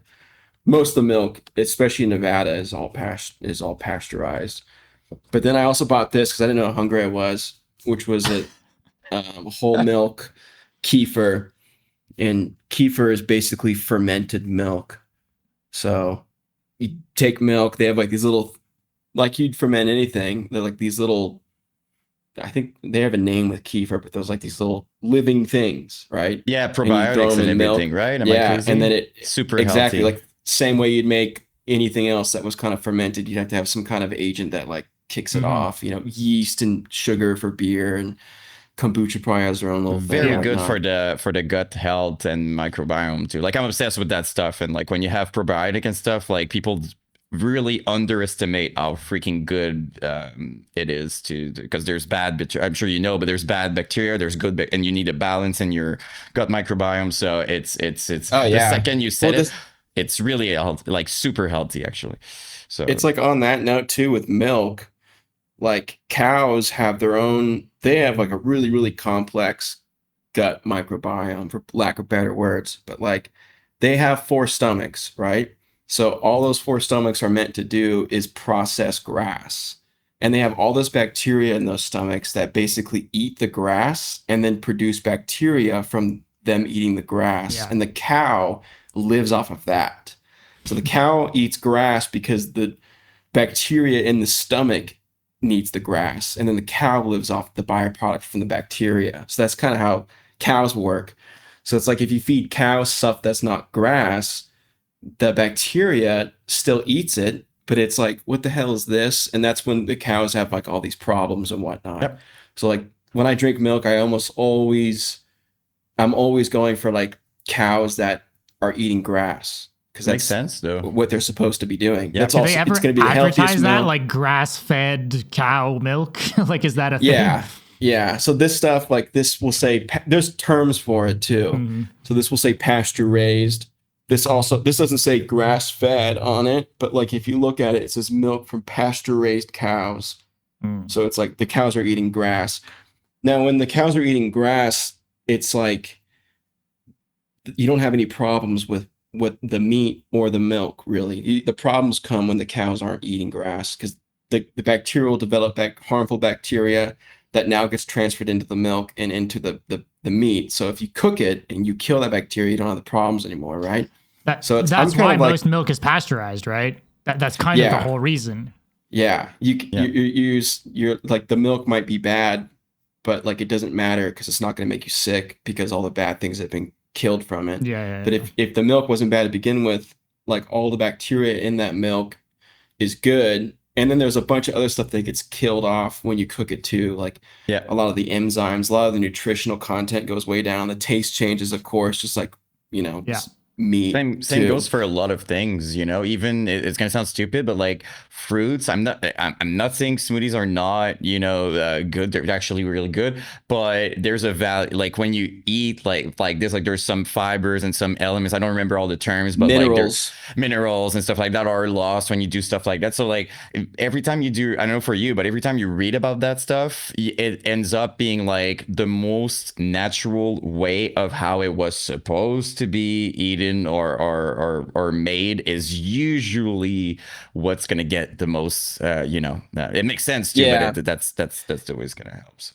Your biology has a lot more experience with the OG versus the, Makes sense. whatever, how long it's been being processed for or whatever new ingredient is in it. Yes. So we'll review this. It's all for preservation's sake. That's really why most of these things exist, right? Like pasteurized milk and all this stuff. It's just to be able to have it on the shelf for longer. Yeah. Yeah, there's that. Yeah, ultra pasteurized milk doesn't even need to be refrigerated. You know what I mean? Yeah. Like That's people will crazy. give me milk or I'll bring milk places because most of the time when I buy milk when I'm out and about, it's like it's pasteurized, bought it from a grocery store. Mm-hmm. And I'll have it with me for like hours. People are like, "Aren't you going to refrigerate that?" I was like, "I don't need. It's pasteurized. Like, I wouldn't leave it in a hot car for 3 days. Maybe not. But Maybe not. yeah, but bringing it with me, like on the Angel Maker tour was pivotal for the milk stuff because I've been really into milk for like 6-7 years now, like obsessed with milk and drinking milk all the time, like learning everything about it, being really into it. And I just drink milk all the time. And when you go on tour, it's like what you're going to eat is kind of a thing. Like if you ever watch like Digital Tour Bus, like they're always talking about what they're eating on there and whatnot. So like getting ready for the tour, like I was flying out in a couple days and I was talking to Johnny on the phone. We're just like kind of shooting it before I flew out there. And I was like, yeah, I'm going to be drinking a lot of milk. And he just like kind of laughed. And in my mind, I was like, that's what I'm going to eat on the bus is milk. Because I look at this as like a food. I don't look at it as like a drink. It is really hydrating because like milk is like mostly water. Obviously, it's liquid, right? So it's mostly water. But I was like, yeah, that's what I'm going to eat basically. And he kind of laughed, and then I landed, and then Colt and I picked up Johnny, and on the way to the practice space, we stopped at a grocery store so we can go get Starbucks and whatever. And I went to the milk place, and I was like, I always when I go to a grocery store, I always check everything out, see what's going on. What are people eating around here? What can you buy around here? And so I bought Canada had top-notch milk. I can't lie. In a bag. And yeah, they had that too. Yeah, did you get to try the bag milk? Yeah, I didn't buy that, but I Would definitely have been should get priceless some as for a review on your page, though. Would have been priceless. Yeah. So I was drinking milk all the time. They couldn't believe it. They were putting me in their stories all the time. And that's when it kind of became like a public thing that I was like really into milk. I would say I was into milk. Like I think my bio on like Twitter already said like whole milk. Like I Wow. just like whatever. But at that point it was like people were bringing milk to the shows. And like when I was playing, they'd bring me milk I on saw stage. that the jug on stage while Yeah, while you're that's by playing. like next show level. 2. Yeah, by like the second show it was happening, and like obviously everybody loved it. Like I loved it because I was like sick, like milk, and then the band thought it was the funniest thing in the world. People were just like, "What the heck's the deal?" And then later on, when we got more west, and like, we're around more friends and family of the band. One of Colton's friends was like, "What's the deal with the milk?" And we're like, chatting about it, and he's like, "You should do like milk reviews or something." I was like, "That's a good idea." And then a couple months later, I did my first couple reviews, and I knew there was something. It was right before Thanksgiving. I did them, and then at the Thanksgiving dinner, it was like everybody was talking to me about the milk reviews, and I was like, "What the hell?" And then I did a couple more, and then Suicide Silence was talking about it on their podcast, saw and they were that, like, yeah. they were all watching them, and then everyone I would like talk to on the internet, like friends or whatever, they were just like, "Yeah, we love your milk reviews," and I was like, "This is the silliest, funniest thing in the world." I mean, I like it. I like making videos, and I love milk, and people don't think about milk that much, especially today. I mean, it's kind of coming back. People are like thinking and talking about milk quite a bit now, but just to come in there and talk about, and the reviews are pretty straightforward. Like I'll get into some specifics, but I'm not like sitting there talking about the whole life cycle of a cow and processing of dairy every single video. It's kind of coming out tidbit, Yeah, and it will yeah. build. I know at some point soon I'll go to like the dairy and check it out and probably get to explain. That'd be things a cool little more in though, depth. like behind the scene. Like Dude. you could even cam every day, the whole, you know what I mean? Like you're in Oh, the yeah. place. That It would would be so bang on tour. Oh, yeah. A milk review a day, like while you're on tour in different cities. That'd be awesome. Local milk every 1,000%. day. That's kind of why I started doing What's the Deal, the travel thing, is because not only is it funny and I could like make a video about stuff, right? But I'm kind of like building the skill set to being able to like go into places and doing something that's a little more complicated, where I'm like walking around, getting things explained to me, filming things and whatnot, and harnessing the skills of like how to like expand upon something like a milk review. If you go to some, or like on tour, let's say like I'm doing milk reviews and What's the Deals, you could go to Chicago, and you could be like, "What's the deal with Chicago?" You could spend like a few hours exploring a little pocket of Chicago, and then you could go and do a milk review of some Chicago milk or whatever, and then you could go do the show. So you can like do all these little things, and they all can kind of like synergistically build into each other skill set wise, So there's always this public thing of like, this is funny, but behind the scenes, I'm always like refining some kind of skill or something. You could use for cross use into other Yeah. things, or getting better at something that'll be useful down the line or whatever. Exactly. So let's check out this milk. Green Valley, lactose free. Kefir naturally doesn't really have lactose in it, kind of burns it out. So people who use lactose intolerance isn't a good example of why you could enjoy the nutritional and delicious benefits of milk. I don't know where this is from, probably California. All the milks here are from California. Where I live right now, well, actually, California. But this region used to be like a huge dairy hub back in the day, and now it's not. And I have to assume there's probably some connection of why raw milk is so illegal in Nevada, is because they're just pushing out the dairies.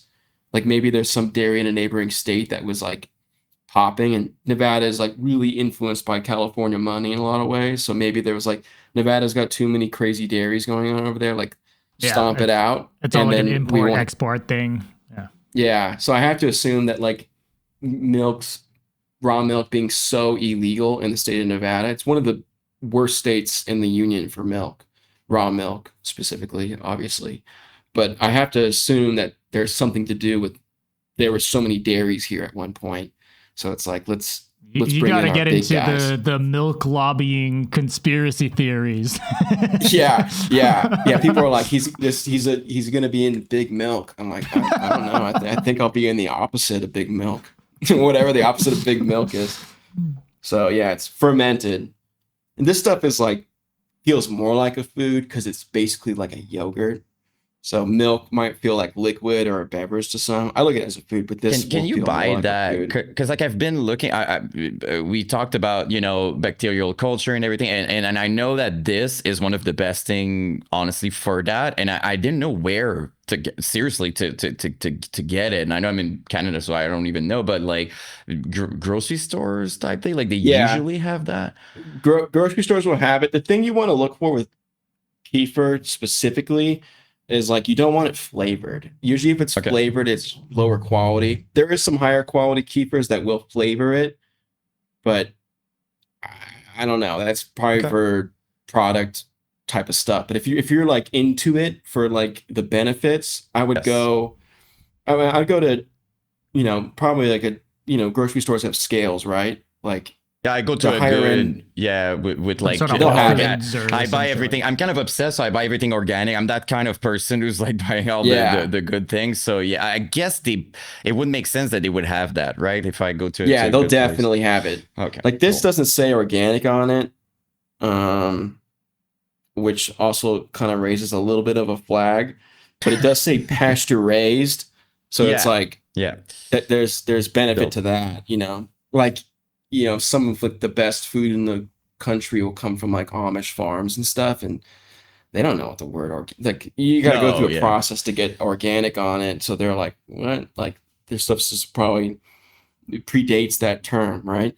But you just So, but said yeah, it. It's about reading it and just like kind of like understanding what's being said, right? Like yeah, you I got to know what think the food is. You got yes. to know like how this food's made, where it comes from, and know how to like if they're doing it right in the sense of like they're really taking the pride in like doing milk in the best way, they're gonna talk about it somewhere. Yeah. So like that you wouldn't see a pasture raised milk in the States or like Canada, like at grocery store type markets.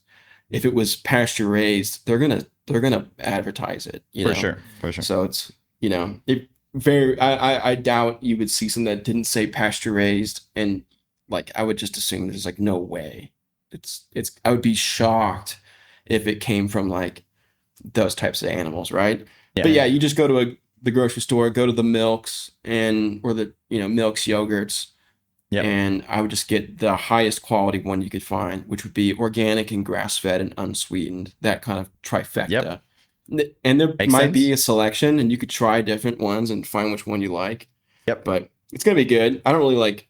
It tastes good to me, but I'm not like swishing it in my mouth. Like, look, But this stuff makes me feel so good. I Yeah, feel for sure. like like if I get the best stuff and I drink a bunch of it, it literally like raises my like happiness levels. It's so crazy. No, but It's got to do like something with the gut. yeah, what people underestimate, by the way, is that gut is actually related to how you feel, mental health, and everything. Like your gut health is like super, it starts here and it has a huge impact. I didn't know that actually before like reading about it and like trying things for myself. I think the best thing you can do is trying it, right? And see how your body personally reacts. We're all different. Oh Um, yeah. Well, it's like I think it's like 9 out of every 10 cells in your body is not human. It's a bacteria cell. So insane. like you as an organism, you're mostly bacteria, which is crazy to think about. You know what I Yep. mean? All this tissue and all this stuff, and it's like most of it is bacteria. Like that's insane. Yeah. So yeah, It kefir's fantastic for the I bacteria think I don't know aspect of if it's true, things. but I read that it's actually would be, if not the best source, like it's one of the top sources of good bacteria, like period. Like every time you read about like bacterial culture and everything, this stuff is always like the suggested, like Yeah, that's what you want, you know. So, I like it too because I'm not a big fan of sauerkraut. I love kimchi. I'm not a big fan of like what's it kombucha. I don't like that Mhm. stuff. Just to take I don't I don't like the vinegary, Yeah, Yeah, that side all has effects like a sometimes that fermented fermented taste foods, to it. Yeah, I'm not the biggest fan Yeah. too. Yeah.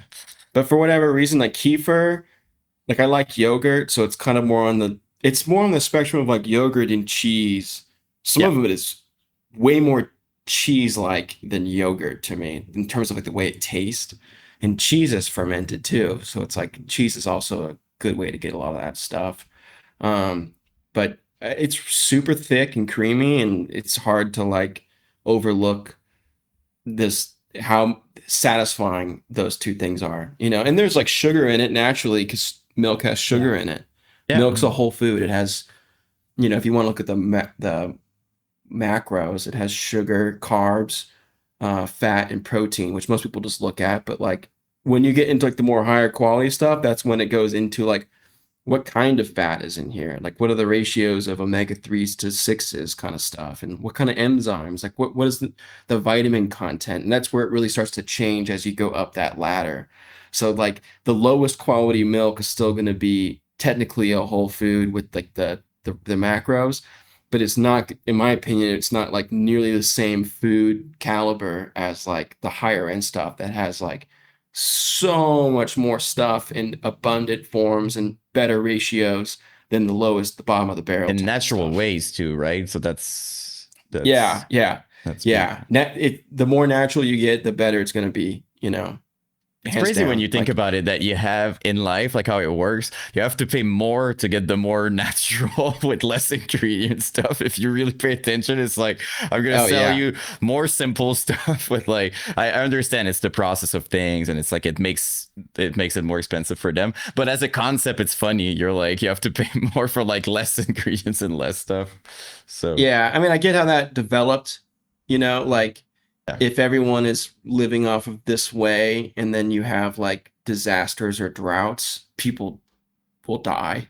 They'll Yeah. starve or whatever, right? Yes. So it's like you're kind of like fixing that. You're fixing like how to feed more people for Yeah. less money type of things. But it's like once you can kind of get through that, it kind of needs to resort back to like Yeah. food in like the best states, which is that natural state. But then, getting into like animals specifically will definitely send you down that rabbit hole of like questioning, like why For isn't sure. this easier to do? It'll take you down a big rabbit hole of Oh, questioning food and and you're and why. I don't know if it happened to you as well, but then you go in a grocery store and you start just reading and you're like, can you tell me why there's 35 ingredients in that? That like that doesn't make any sense. Like it's just like something super simple. And it's Yeah, like, I mean that but stuff bit me big time when I was growing up in my early 20s and like living on my own and trying to like eat good. Is like the grocery store marketing, which obviously there's like fads around what's just in the grocery store, like what's good for you or whatever. It's like, if you're just going in there and trying to avoid cholesterol because the packaging says it's bad for you and all this other stuff, it's like, man, that stuff like really warped my perception on like eating good, but also like how to be like my top best. So like when I got into milk, I was like getting into all this other stuff. And that really laid like the foundation of like my physical health in this massive way that I still like stand on today. And yeah, I don't know, milk and animals, just like for whatever reason, just like really works with me. And I don't know. I think oh, but it's I attribute the milk to like all my modern success too. Like my modern decline was like health related big time. It was like just not eating the right foods and not eating enough. And it's like I have to like eat a certain way all the time, or I just start to like during the holidays too. It's like there's so much stuff going on. There's so many people around, and like everyone's eating whatever. And like I can totally. It's not that I feel like I'm eating bad food. It's more so like I'm not eating enough of the good food that I need to yeah, like. So like now the fuel. holidays are over, I'm just like I need to, just you can call it dieting, but I look at dieting as like another word for just lifestyle, you Mhm. know. So it's like I need to like eat a certain way because I It's, just it's know I not even can't it's not even function. it's not about the amount. It's not like eating less or You know, because that's Oh usually what a yeah. diet will be like, kind of attributed to most of the time, right? But it's not. It's that's not what it's about. It's the Yeah. thing. It's Like the my thing right now, I make dishes, the same dish for like 3, 4 months, and it's all I'll eat every time I eat for like 3, 4 months. I'll get over it. It's not that I get over it. It's more so like the season will change, and then I just like naturally want to eat a different balance of foods. Mhm. But like right now, my thing is fried rice, and I'll like make rice, and there's tons of different rice you can get out there. Change the rice is, Yep. I don't know much about it, but there's so many different kinds and stuff. So I'll make rice. I'll use like the highest end butter I can find, the highest end beef I can find, and then the highest end like carrots and onions I can find. And I'll throw like a whole stick, like a fat thing of butter in there as I'm cooking it. So this thing is like loaded with butter basically. But the butter is like the highest end butter I could ever find. So I look at that as like a key part of the nourishment that the dish provides is like the butter, which is so Mm. funny to think about. But like, you know, fried rice in that way. And the soy sauce I'll use is like a coconut aminos, just because like I don't know too much about that either, but it has like the same effect. But I'm gonna be eating this every day for like months, so I want to like limit the things that I don't really want a bunch of, and I want to maximize the stuff that I really want in me. So like I look at this fried rice I make as like, I mean, it's just like health food heaven for the winter for me, you know? Maybe Your it'll vision bulk up a little just bit with all the rice, you your know, and I'm pretty sure it happens to you as well, but like your vision of treating yourself over time changes. Like when you're younger, it's like you treat yourself with like fast food you're ordering or whatever, but now the way to treat yourself is to eat like the best food possible for you and to fuel type thing. I don't know if it's oh that's yeah. I what mean, you you experience, can make but anything a treat if the ingredients are top notch, like ice cream. I mean, ice cream, look, ice cream like 100 years ago is not the same ice cream today. Like it was all the cows then were probably grass fed and whatever, and all the eggs were probably top notch. So it's like, you know, ice cream, cream, milk, eggs, and sugar. It's like arguably if you have like the highest end ingredients of all those, it's pretty dang good for you. I for would, you know, sure. you could live off that and be like, so it's like, I don't know. It all kind of comes down to the ingredients more so, and then it needs to apply to your lifestyle, what you're doing, and it needs to apply to, in my opinion, the season.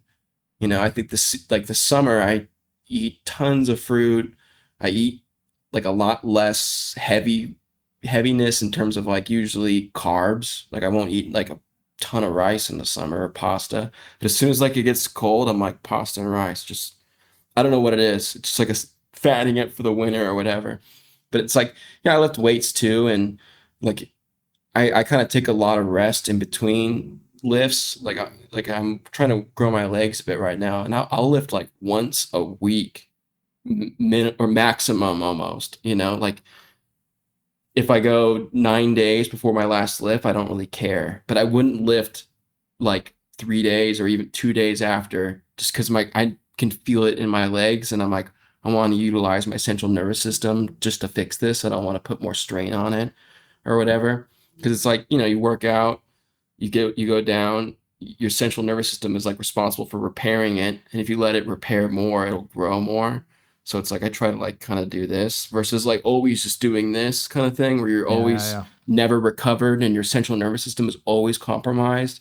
And then I'm like hella active too. So like I don't want to like compromise my immune system because I'm like totally worn out from working out all the time. So yeah, it's all relative, and then you don't learn it immediately. It's like you do it for years and years and you kind of gain like this, it's a sense. Like you know, your five senses, right? Taste, smell, sight, touch, right? But what's the sense for like being hungry? Like you know when you're hungry, how would you Mhm. put that into like it's not touch, you know what I mean? I don't know what it is, but there's some kind of intuition you have with like knowing what you need at certain points. So I just like, and you don't get that overnight, but that's kind of what I've developed over like years of like focusing and, you know, kind of developing these little things. I just kind of know my body and what I'm doing and what I need to eat and whatever, you Did know. you And did then Sorry, Yeah. sorry. Go ahead. I didn't want to cut you off.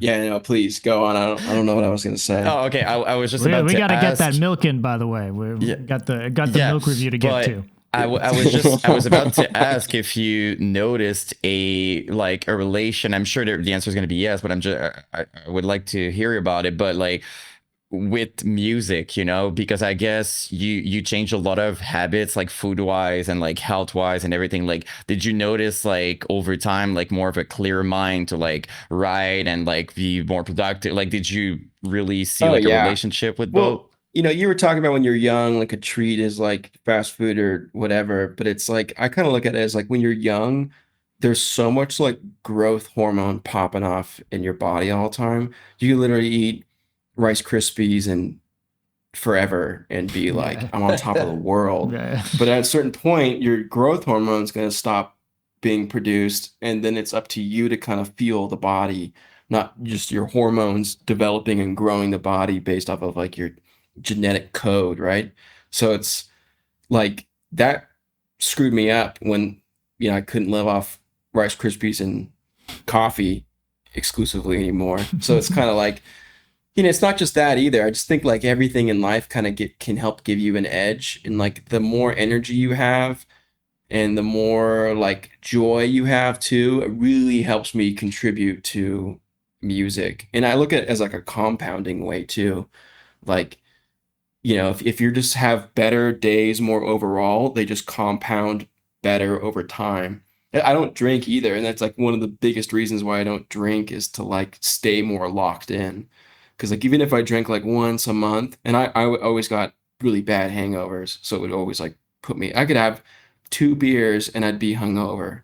And also like I think after stopping drinking, if I stay up too late, I feel hungover the next day. Yeah. So I think a big reason of why I was getting such bad hangovers is I just need a lot of sleep, and it would I would either the combination of staying up later and then the alcohol affecting the quality of sleep would lead me to even be more hungover. So maybe it wasn't so much to do with the alcohol itself, but more so like the quality of the sleep I was getting. So it's like if let's say I just drank once a month and I had like a recovery day, or even if I wasn't totally hungover, I wouldn't be like my best because the sleep wasn't there. It's like that's 12 days a year. But if you look at that of like 5 years, that's like a good amount of days. You know what I mean? Like let's Hmm. look at 12 times 10, 12 times 6 or something. I'm using a calc. That's short for a calculator for the chat. Okay.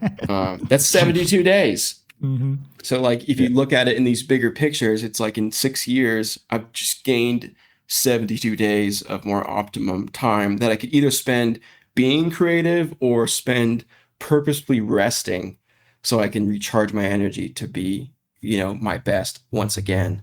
So like that's kind of how Do I look at do things you too. rest? Is that Yeah, something you do? yeah. That's a skill. Like learning how to rest is like difficult, because like the mind is crazy and the mind will push you to do things. I don't really look at like music or creative things as like a use of time. Like time is obviously a factor, but I look at it more so of like a use of energy. Like you have so much energy in your tank every day. You might have barely little energy in your tank, but all this time of the day.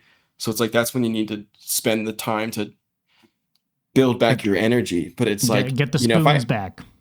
exactly, if I have top-notch energy, it doesn't take me that long time-wise to do something that I'm really proud of and stoked on. But it's more so like entering into that time when I am going to work where I have the right energy to do it instead of like, so I look at things more so as like using energy or refilling energy. And, you go through phases of how you like to relax. That's also seasonal for me too. Like in the summer, I live near Lake Tahoe, so I'll go up to the lake and I'll just like do the thing of like laying on the beach and just sitting in the sun and then getting too hot and going in the cold water and cooling off and then doing that like 3 or 4 times and then leaving. And I'm pretty worn out from that, but I'm like recharged. We're in the winter, we have hot springs around. I'll Mm. go to the hot springs. I've always I'm a wanted to fan of try those in baths. Reno. Yeah. Yeah, yeah, definitely. Yeah, there's a bunch around here and they're sick. Like they're cool and the water's like, a bath is great, right? You sit there for hours just chilling, right? Like a shower is perfect, right? You take a shower, your Mhm. mind's popping off, whatever. But a bath is kind of like a weird version of that. But if you're in a hot spring, it's like the water is different. And I just feel like that's like, It's the hot cold too, right? Like during the winter, yeah, especially. A Like lot of it's benefits. Yeah. yeah. Look, and it makes sense because like to go back also to like the earlier conversation, you know, we're talking about positivity, negativity. I feel like the second you start, you know, treating your body as a temple, eating well, doing all those things, being positive and stuff like, and you get in this creative space and like you see everything differently as well. Like a stupid example, but like if you have to do the dishes and your mind is just like, oh my god, that sucks, I don't want to do it, versus, oh, let's put a podcast at the same time, it's gonna be cool, I'm taking care of my things. Like it's two different moments entirely, and one of them is gonna be horrible and the other one's gonna be just cool little moments. Like stupid example, I'm yeah, just saying the mind is really powerful to your outlook on everything you do, basically. So that I feel like treating your body, it starts with like, you know, taking care of yourself basically leads to all those things, is what I've noticed personally. 1000%. And I just like, I like to look at it as like edges. Like the more edges you can kind of develop, the more they all kind of feed into something that will help you do stuff, you know. I don't know if it'll help you do your dishes, maybe, probably. But I feel you, like sometimes like I'm like, I gotta clean my room, or you know, I haven't spent any time organizing anything and everything's in disarray because I've just been going. And I'm like lacking the motivation. I was like, put the right song on and just get done immediately. You know, I'm like, I was listening to the wrong music. I needed that Cacao Forest 10-hour YouTube video to get it done. Yeah, exactly. So as long as you get the thing done before the end of the track, you know. Yeah. Yeah. All right, let's Exactly. try this kefir. Let's do Yeah, it. let's Give go, a let's whiff, go. but well, smells like super pungent, like really funky. Sometimes it's like hard to review this stuff. That's usually why I smell it in the bottle and then I pour it in a glass, because like sometimes you just smell the plastic, you Mm. Yeah. know, definitely. And sometimes like the grocery stores, like with plastic being what it is, it's like sometimes the plastic will just smell like how the grocery store Yeah. smells. It's Smells like so weird. dust or yeah. Yes. Yeah. So true. Yeah. Like this smells like, you know, whatever. I mean, I could say stores here, but stores are There's different something to the everywhere. iconic pour you do as well, kind of raising it real Yeah. high above the glass. Yeah. So we're gonna miss that opportunity here, but let's give it a try. I love this. Well, it's definitely warm, but yeah, You it's not said very that didn't chilled. matter. No, it has like the consistency is all I can think about with it. I mean, it has like a really light funk to it, not really strong, but like the texture of it is like I don't, gritty in like a very micro way. Like it's not gritty in like as all these particles, but just kind of like the way it like dissolves in the mouth is like I don't know. I'm not like really into it, but Do you like think it's for what it affected is, by the temperature though? Because you said like it's kind of warm. Do you think maybe, maybe, but like for being what it is, like this grocery store, this is the best one they carried. okay? You know, I was in a pinch, so I'm like, this works. You know, it's a You good. had It's to fill podcast me again, out for too. this. Exactly. And I needed my energy. I was feeling the dip, right? And I was like, Mhm. sheesh, I need to eat something. But you know, milk is like that's why I like milk. It's like I'm just gonna get some good dairy products, half and half, and kefir. We're good to go. Just to really round it off. Yeah. It sounds old school, but it's like sounds like you were living on a farm or something. You know what I mean? That's Like, peaceful though. You know? yeah, like the other day I was starving and I had no groceries. I had nothing to make, but I had like random things in the house still. And this reminds me of like something my grandpa would eat. But like I had these, I don't know how they make them, but I when I was like rejuvenating my health, I was really into eating liver, and I would buy liver from like a ranch here, and I would eat it all the time because I was deficient, right? But now that I'm caught up, I don't eat it all the time. I maybe eat it like a couple times a year or once a year, and if I don't, it's no big deal. But I was kind of like feeling like I needed liver. And before I had liver, I never knew that I needed it. It tastes horrible. tastes awful. But once I had it, my body was like, oh, that's where you can get that stuff that you need. So like I would naturally crave it. At the time when I was into it, it was like every day I would crave it until I didn't anymore and I stopped eating it. But I was kind of feeling that recently. It, also, the funny thing too is like I used to have really bad tinnitus. Do you guys know what that is? Mm-hmm. I'm not sure. So I had. It's when your ears ring I've got terrible Oh. tinnitus. permanently, like just all the time. All the Oh, time. really? Yeah. I So mean, I had shows, it. That's just, you know. Oh music. yeah, music does it big time. I never wear. I never wore. Oh. But as a Keyword vocalist, war. yeah. Yeah, now you wear them. No, I don't. I still don't. don't? I still don't. But I don't Oh, play music man. anymore. That's what fucked me up. Was playing on stage every night without fucking. But you know. mean even like constantly, like it's like that. I'm hearing it right It's now. always Yeah. there. Yeah. Oh my. So God. I had it really bad, and it's a touchy subject for people who have it because like most people who have it don't want to think about it. Yeah, But, like- I didn't notice it until we were talking about it. And now Yeah. you focus on it. Yeah. But I for had what a it's worth- really yeah. Tell me. it was a little comment. I was about to say I'm hypochondriac. So there's a lot of chance I'm going to start feeling it soon too. So I'm going to be with you guys in pretty soon. Yeah. So I just, Well, everyone has a little bit of it in some degree, and like to me, I feel like it will. You can get it more if you're sick. Mhm. Or like if you're stressed out, it'll get bad. But so I had it like when I probably started to get it when I was 26, and then it's like 26 to 29 was like debilitating tinnitus. Like literally, it was also like the cause of probably most of my depression looking back, because it was like all I could pay attention to. Like we couldn't flow in this conversation the same way. I would like notice it and I'd just be like break the flow on my end, and then my head would be going down like this dark spiral of like, all the things you could be thinking about attached to it or whatnot, and it was horrible.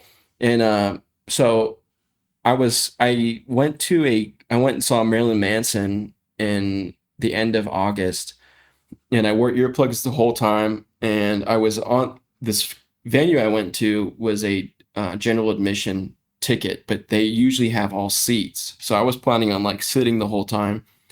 My buddy was like, I have an extra ticket. Do you want to go? And I was like, yeah, 100%. I'm going to go see Marilyn Manson. It was Marilyn Manson and Slaughter to Prevail. So I was like, yeah, I want to go see this at the GSR. It's like a venue. I could sit down and watch Slaughter and Marilyn. Like, that sounds awesome. And we get there, he gives me my ticket and it says GA. And I was like, what is this? So I'm staying the whole time. I didn't really want to move around. And at the end of the show, I pull out my earplugs and my ears were like really, really clogged. Like it sounded like they were still in almost. I was like, that sucks. And on my way home, I like stopped at In-N-Out and got some food. But in the middle of the night, I woke up and I like threw up, like I was sick. And I was sick for like a week and a half afterwards. But my ears were ringing constantly, especially my left one. And it, I was like, this is temporary, it's temporary, whatever. Because my tinnitus went away. It went away when I was like 29. And I didn't even realize it when it was gone. I just like, all of a sudden I was like, the hell? Like where did that go? And then, you don't want to jinx it. And then after like a certain amount of time, I was like, it's gone. Like I also had what's called hypercosis, which is sensitivity to high-pitched sounds. So like, I couldn't do the dishes without like wearing earmuffs on because I didn't want to hear the glass move. It just would like totally give me the worst buzz in the world. But so they kind of lingered after I got better and I wasn't sick anymore. Like I mentioned, I was sick for a couple months off and on, allergies, yada yada yada, but my ears were really bothering me. So I was like, I'm going to look up some vitamins or whatever just to see if I could help the inner ear health. And I was doing research, and I did a bunch of research back in the day. I never saw this, but it said that vitamin A is like one of the proven things that will help with lowering tinnitus volume. And I was like, I never read that before, but liver is jam packed of vitamin A. So I have to assume that me eating mass amounts of liver back in around those 2019, ages. like really contributed to my tinnitus partially going away. I won't say that that's what did it, like it's some kind of remedy, but like Really retroactively, I'm helps. like that had to help. I mean, a bunch of things like blood flow are involved, and when I was in dieting in 2019, the whole purpose of it was like the focuses I had was nutrient dense foods, but for healthy cell reproduction. And healthy cell reproduction is a bunch of things, but the two main ones are vitamin A and vitamin D. Those are like the two main vitamins that are like required for like really healthy cell reproduction. So those are the two ones I was focusing on. You know, eating lots of fish, getting lots of sunshine, but eating lots of liver. And it was funny because I was like, oh, okay. So, I mean, I even ordered some like vitamins that were good for your ears. I did that and it was going away, but maybe that helped. Maybe it didn't. I don't know. But I ordered like some liver chips. I found this company that was making I guess like beef jerky, thin sliced liver chips. And I ate like a little bit of that and it's disgusting. But it's like the type of disgustingness where like you eat one, you're like, that was the grossest thing I've ever eaten. And then like, you know, 45 seconds later, you're like, give me another one, you know, and it's still disgusting, but you're like, I don't know why I just want to eat it. So I have like these bags in my pantry that's just like freeze dried liver. And apparently it's like one bag would be like this much liver and you could eat one a week or whatever, but that's not my thing right now. Like I'll eat it maybe once every few months. So that's all I had though. So I had eggs, milk, and liver. And I put the liver chips on a plate and I just was plugging my nose and like eating all this liver and then just washing it down with milk. And then I just ate a couple pieces of toast and I was like, I feel like just like my grandpa or something, like liver, milk, and a piece of toast, like 'cause you're hungry. Yeah. Yeah, but yeah. Was that a kind of a concern for you? I don't know if it's too personal to ask, but like when you went back on stage with Angel Maker, was that one of your, you know what I mean? Because like Dunn was talking about like, you know, loud music and stuff like that, and you were literally, you know, going on a freaking stage. Did you kind of thought about like, Yeah. oh Well, shit, I hope. that band uses an in-ear rig, so there's no monitors and everyone is plugged in. I didn't have like the super Gucci custom made ones that like noise cancel, but they were enough to where like I didn't really want to stand really close to the drum set or whatever, you know. And I certainly didn't want to hear anything without because they were just like Shure kind of plug Sennheiser Yeah. plugs. They actually At do a least really good some job. noise reduction, at least. Yeah. Totally. And then I have a volume control. Yeah. So it's like I did was like going into it, that was like one of my concerns was like how loud I needed it. But I never had a problem. I never Okay, cool. and yeah. And that was actually like a really inspiring tour in the sense of like when I was around bands that were touring or playing in bands when I was young, it seemed very much so like group of guys, you all have your amps, you have the monitors, like you need to hear things and whatnot. So it's just like loud and complicated, right? But with the in-ears, it was perfect because like not only could I hear everything and didn't need to like whatever, but I could hear myself crazy good. So like there is sounds like a lot of like my really deep gurgling things. Like when you're in the studio doing that, you have your headphones on, and there's like a, you know, you're applying a certain amount of pressure to whatever is producing the sound to like nail the tone and the pitch. Like you can have the same kind of vocally position, but if you start to apply more force, it'll change the vocal type and it will sound different.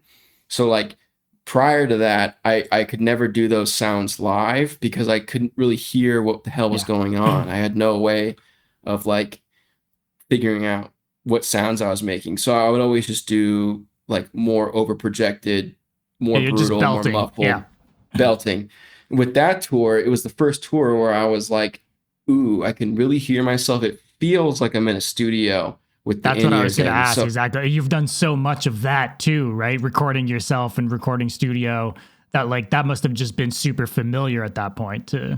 it was so good. It literally every night felt like I was like recording vocals. Like I could hear everything about my performance. And I just knew if it sounded cool in my ears, it was going to sound great on the front of house. So that really built like a bunch, not just a bunch of confidence, but really added to like the dynamics of how I could do vocals live. And that was fun too. That tour was hilarious because like Casey and Mike on the records, to me, before getting into the music, really sounded really similar. Mm. And they're the music in a lot of ways was really simple and just well written, and the complexity really came from the vocals. I mean, obviously the drums are insane, but that's like the style, you know. So Yeah, it's yeah, like the drummer's insane, but it's like that's just how he plays. that's just the baseline of that genre. Exactly, and the same could be said for the guitars, like the way they would.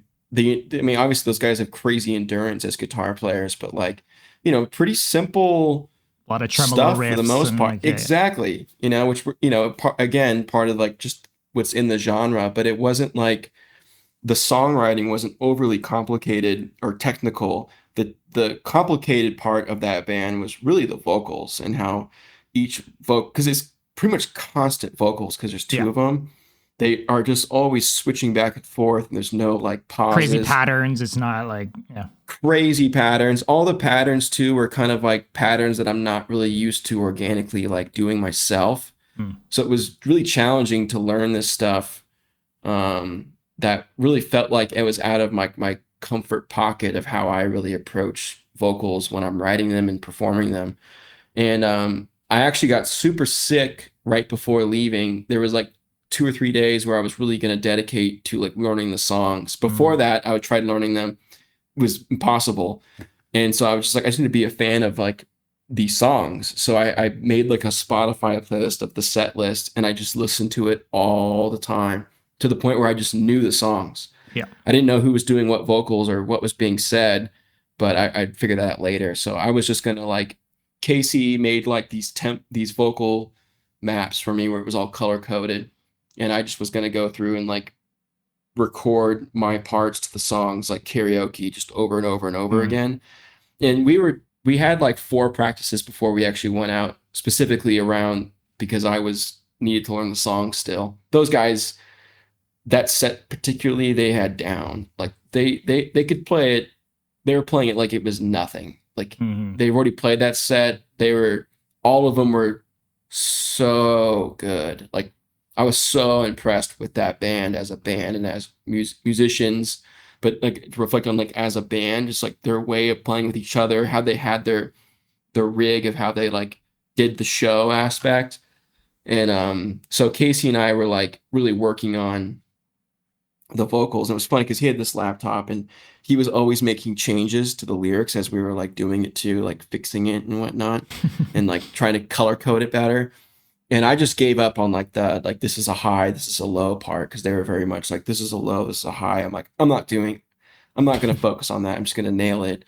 And like, I mean, it was great. Colton said this thing because the first practice I was also like pretty sick, and they were like, yeah, just go like 50%, go like 20%, just like learn the songs and, you know, feel good. And so I was doing things like sometimes I wouldn't even do any vocals. I just would like say the lyrics or whatever. And I was mainly just doing like the really low stuff that required a little less energy. And I remember like, because they all have the in-ears and you could choose like who you want to hear. And all of them are used to muting the vocalists. They just listen to each other. And they all turned the vocals on for this. And then they're all listening. And then they're all like, dude, this is crazy. And Colton, after the first set run through, he looked at me and he was just like, he goes, it's going to work. And like the way he says it, and he said it like kind of twice, I was like, yeah, it's going to work. So they were all super stoked. So my confidence went way up. And then we did a few more practices and I wasn't quite there yet. Like I couldn't do the songs blindfolded. So Casey set up a tripod and filmed himself going through the laptop while we were playing, and they played like a click track. There's only one break in the set, so he did 2 videos, and for the first like I don't know, handful of shows, we had like a little laptop right in front of the stage, and I would press play when Johnny would hit play on the set. So I had like a map of the lyrics that would go through that was synced to the music, and that really helped me kind of learn the songs even more. But then I noticed like I was starting to really get it, and looking at the computer like made me second guess things. Yeah. And it was actually kind of throwing me off towards the end, which was a good sign. But that was like kind of a funny like back end thing. And there were certain venues we had where there wasn't like a pit between the crowd and the stage, so people would like jump on the stage, and I would be like guarding this laptop, just like doing the With all your songs. life. Yeah, so that was a really funny part. Actually, for the final set, the one we recorded, I was like, let me just bring, because we're recording it, let me just bring the laptop up, and then the laptop, like in 2 songs in, died, and I was just like, rock and roll, baby, yeah. like, let's go. Meant to be. Yeah.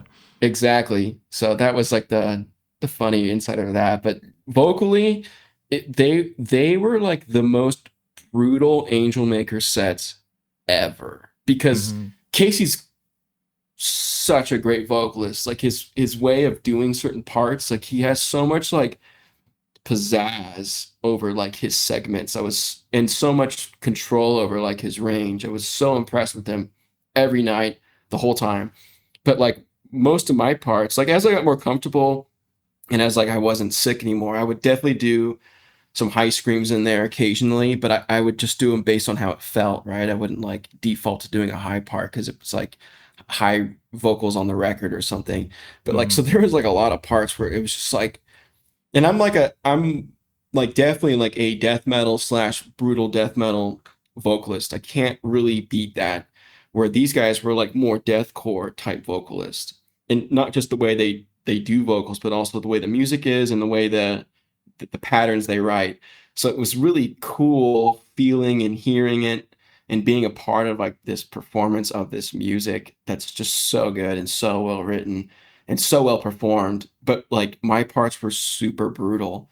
So and there's like some really brutal parts of Angel Maker songs where it's like, really slammy or like just like double kicks and like just a sick riff, and I'm just like going on, and like everyone, like the crowds, but also all of us on stage are just like, this is so brutal. We were all stoked. So I think it's adding an extra value. To be honest, like we had that conversation, like, oh my God, he's gonna play with them and everything. For the fans, like I think I'm a good example of that, because I love bands like Waking a Cadaver and all that style of like brutal death kind of vocals that we don't see it a lot in deathcore. You know what I mean? Like, yes, there's certain tones, but like that's the tone you have, like this specific like gutturals, brutal deaths. It's not something we hear that much, in the deathcore scene. So I feel like a lot of people are excited about that, because it's adding an extra layer that maybe was more present back in the days. I would say, like, it was maybe more of a part of early deathcore. We would hear that it was heavily influenced by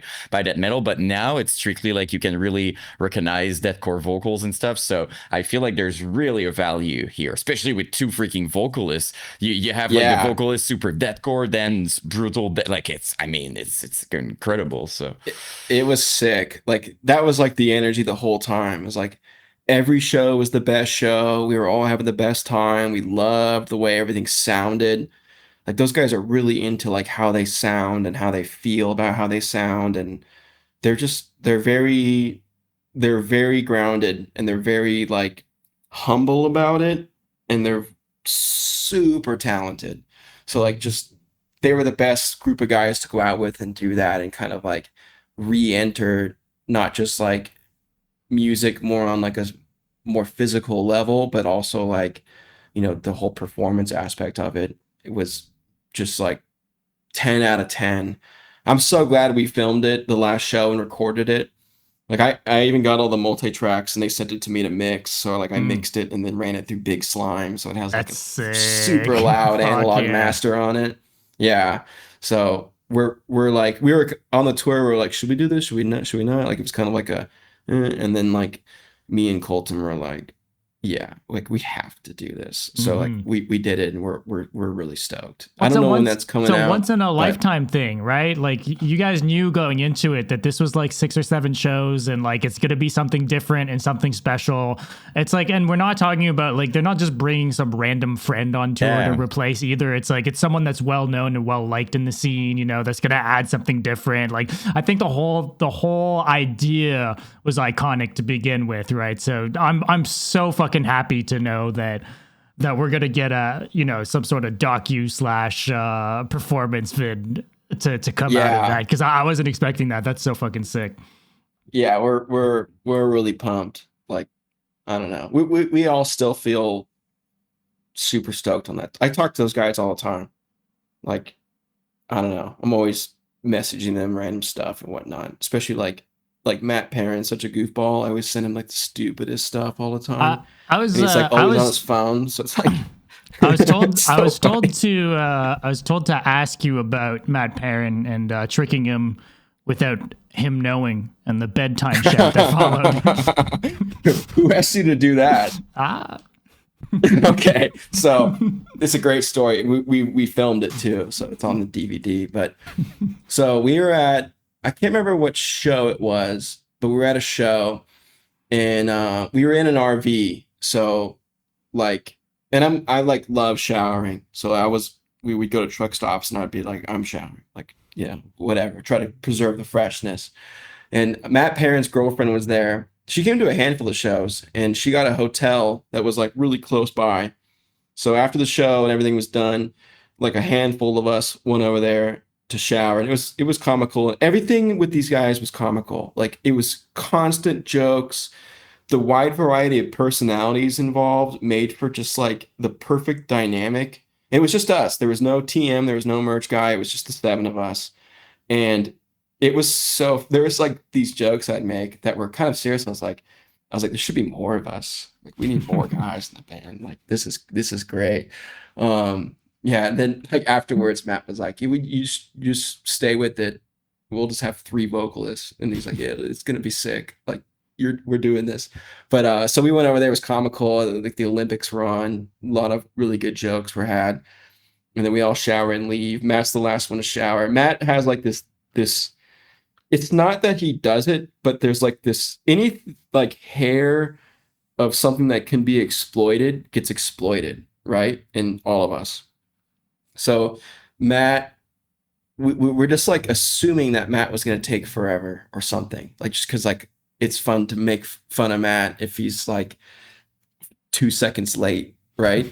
And there's other jokes that happened on that tour with that also, which are hilarious. But Matt was the last one to shower, and we're waiting for him to come back. And Matt loves engaging with people, and he's like loves laughing and being buddy, and we all do. And that's like the thing with the band.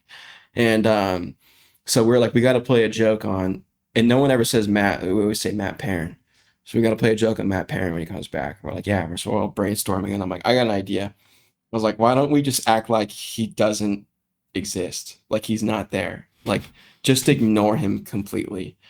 And we're like, yeah, that would be like the best. So we get back, and we're switching around because Matt and Cole like are always like together.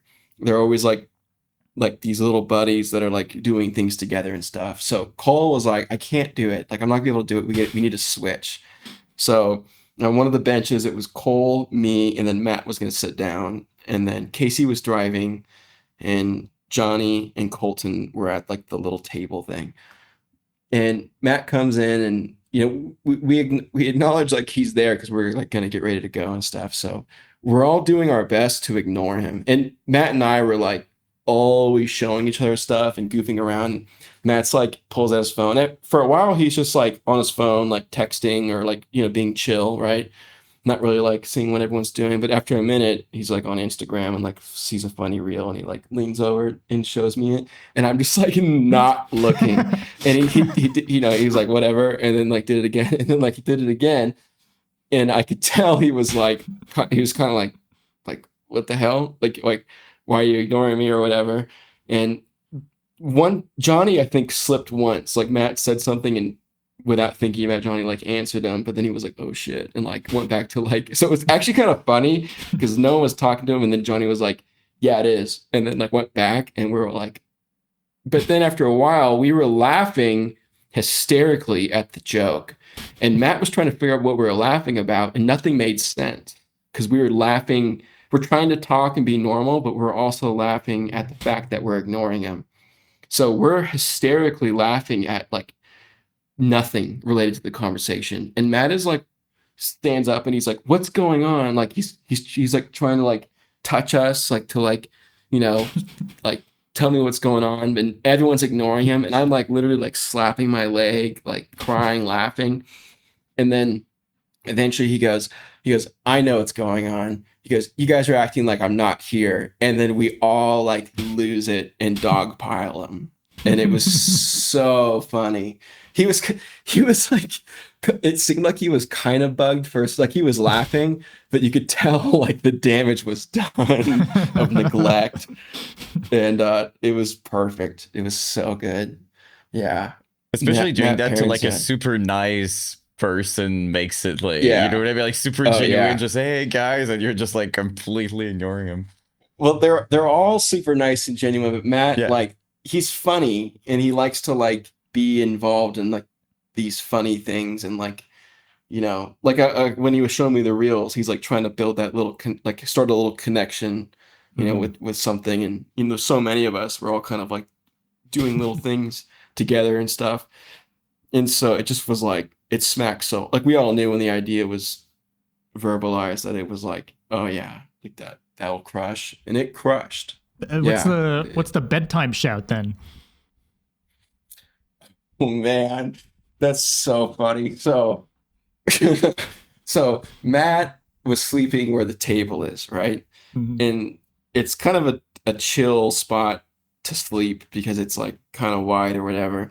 But it's also the negative is you're basically the last one to bed and you're probably one of the first people up. Because as soon as people are up, you're right there. So Matt had to go to sleep last all the time. And that was funny because sometimes people be hanging out and he'd just be like really tired. And it was just, that was funny, right? So Matt was having a tired night, and I could kind of sense it, and I'm always down to like go to bed. So I'm like kind of trying to make some motion to like lead everyone to like go to bed. And um I think Cole and Steven were already asleep and they were sleeping above the driver. And then it was like me, or maybe they were going to sleep or something. And we're setting up Matt's thing, and Matt all of a sudden standing up has like a jolt of energy. And like someone's in the back, like in the bathroom, like talking, and we're all talking and we're doing some kind of joke where like we're saying the wrong name of a band. Like, oh yeah, like, and then saying like I can't think of an example, but like just saying something stupid that doesn't make sense. We're just like being funny. And Matt is closest to where Steven is sleeping, and Matt's saying it, and you know, Colton and I are back there laughing and talking really loud. And Matt says like one thing after being tired for like an hour, and Steven puts his head down and goes, "Yo, Matt, shut the fuck up. Go to bed." And like all of us were like in the back, we're dying laughing at it because we thought it was so funny. And Matt's like kind of like not like bugged, but like bugged in like a like what's It's like I like would have gone to bed 2 hours ago, motherfuckers. Like this is y'all's yeah. doing. Yeah, we were saying that the whole time. Yo, Matt, shut the fuck up. Go to and just like him like thinking about Steven up there like trying to go to bed and hearing Matt Perrin like say stupid stuff down there. It's just the whole dynamic of it, it was just pure comedy. Yeah, but it was great. There's also this one funny day too. This is just a milk thing and like a sun thing or whatever. But we got to one venue really early, and then it was the day of like the bar show, and the load in was really late. It was the only time the load in wasn't at like the afternoon. It was like in the Mhm. evening because the bar had to Okay. close or whatever. So we went to the beach all day. There was like this big lake, and it was awesome. Like Ida Claire War went. We were all there chilling. Like I'm swimming, Casey's swimming, Colton swimming, Johnny swimming. We're all like kind of alternating out and whatnot. And like I needed to not needed to recharge, but like I like that's like where I recharge, right?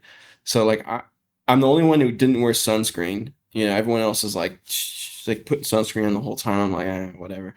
I like brought a gallon of milk, and I like legit laid in the sun for like 5 hours. And they were all like, "Your milk's in the sun." I was like, "Whatever." And like they're all moving in the shade and stuff, and I'm just like laying in this spot, like being chill. And every once in a while, someone would come up and be like chilling. I'm like, yeah, chilling. Like Casey once came up and he was like, and Casey's a very like, you know, zenful, chill dude. And he goes, I kind of get you now. Like I could see you like out here chilling and recharging. I was like, yeah, you get it. And but they just like we got back later and they're like, yeah, Cam sat in the sun for 5 hours with no sunscreen, just like whatever, and just like now it's playing the show.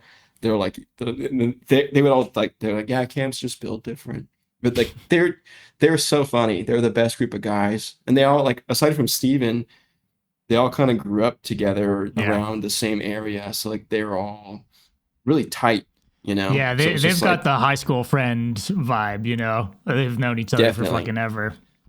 yeah. No, I love Angel Maker forever. Like it's not really a joke, but it's like I'm still an Angel Maker. You know what I mean? Hey, who That's like the knows? thing. Yeah, but that's like the yeah, you're in the band now. And it felt like that. Like when I was out with them, it didn't feel like I was filling in. It felt like I was like legit in the band when I Mhm. was with them, You're which just on the added to team. everything. Yeah, Yeah. exactly. Yeah, but fantastic dudes. All the hats off to Angel. And what a cool band for the scene too. Like I really believe that there will be like a legacy type band. And their style is great too. Like I could see those guys playing those songs for like decades.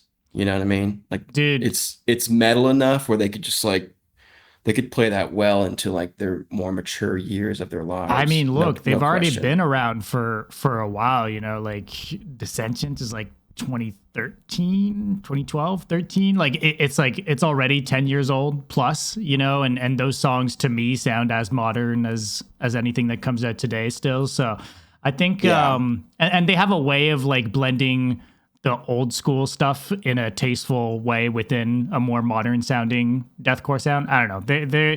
I've been really, really stoked on seeing all of their success, specifically the past 2 years from like headlining their own tours to like big fucking crowds to being on really awesome fucking support slots in the past year or so. So it's been, I mean, nobody deserves it more than them, man. They're fucking amazing Seriously. dudes, man. It's Yeah. cool. It's Like cool to see because it's been a while, right? Like they've always had hype, but not like they weren't headlining outside of Vancouver, you know. But to see what th're doing, like the past 2 years, have been really fucking cool.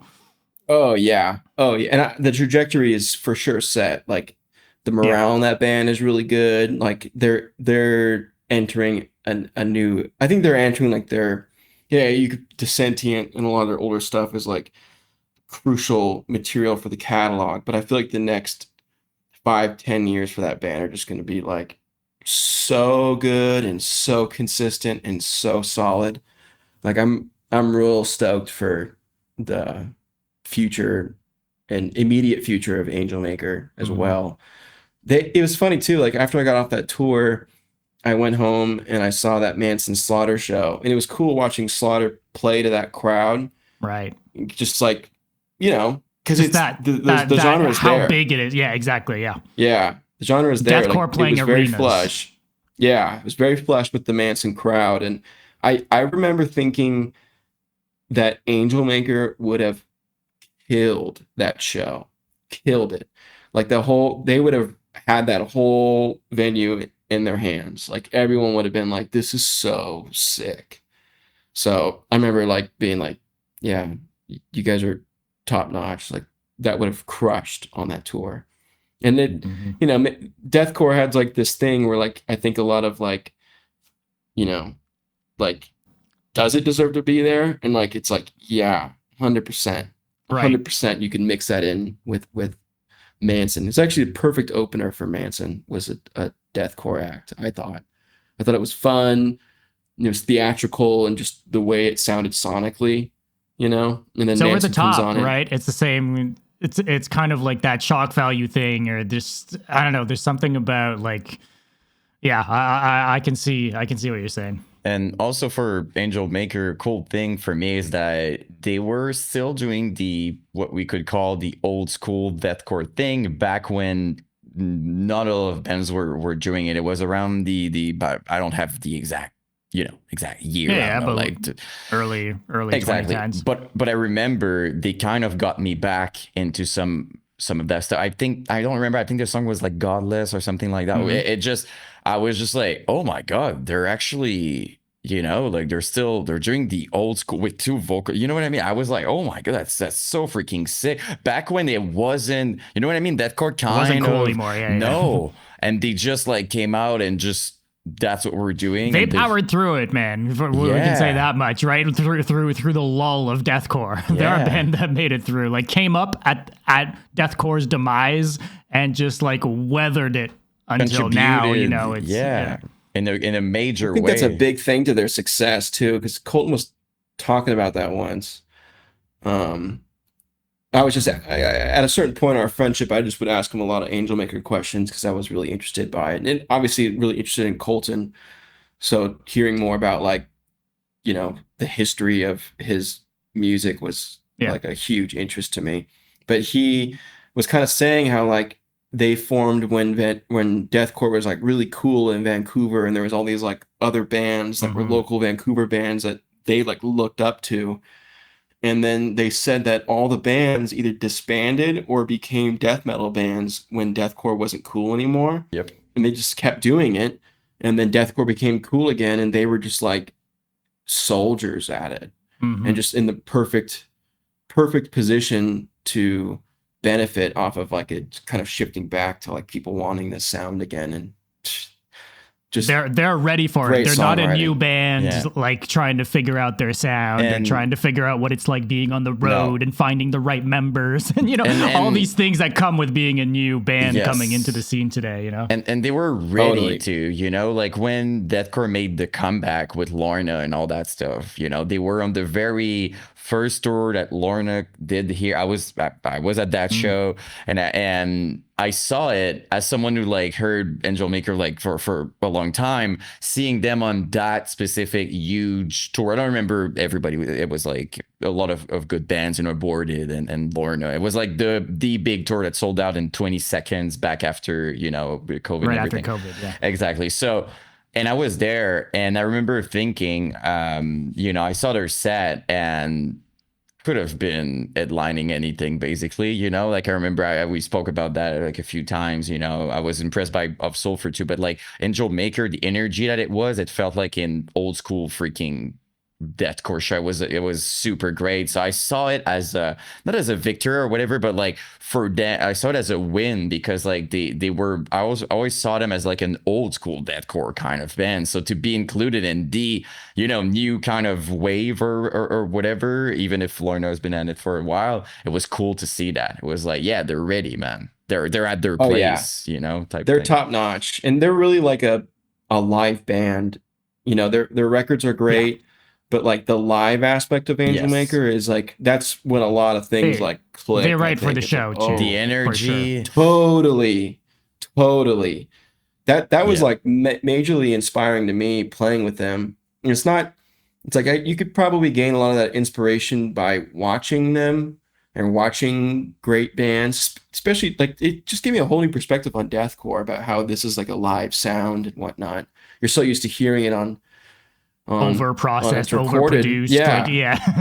And then you see it live, you're like, whoa, this is like really crazy and sick. But like being a part of it too, like being a part of that performance that they bring, it like really kind of like changed my perspective a little bit on certain songwriting tips, like the way they would do little things and just how much that of an emphasis that would have in the room. I was like, okay, like I haven't written for like a live mindset, and I don't think ever, but I'm like, it'd be hard to not at this point after like experiencing that. And I really hope it has like a lasting impression on like the music I make, reflecting on that time with them for sure. Just being a part of that performance that is like Angel Maker, you know what I mean? So that's cool, man. Hats off to them. I'd wanna pick your brain on because we're we're running long as per usual here with Yeah. you on the show, but, I'd be Expected. remiss. That's what we do. I'd be remiss if we didn't talk about the newer black metal project you've got going on.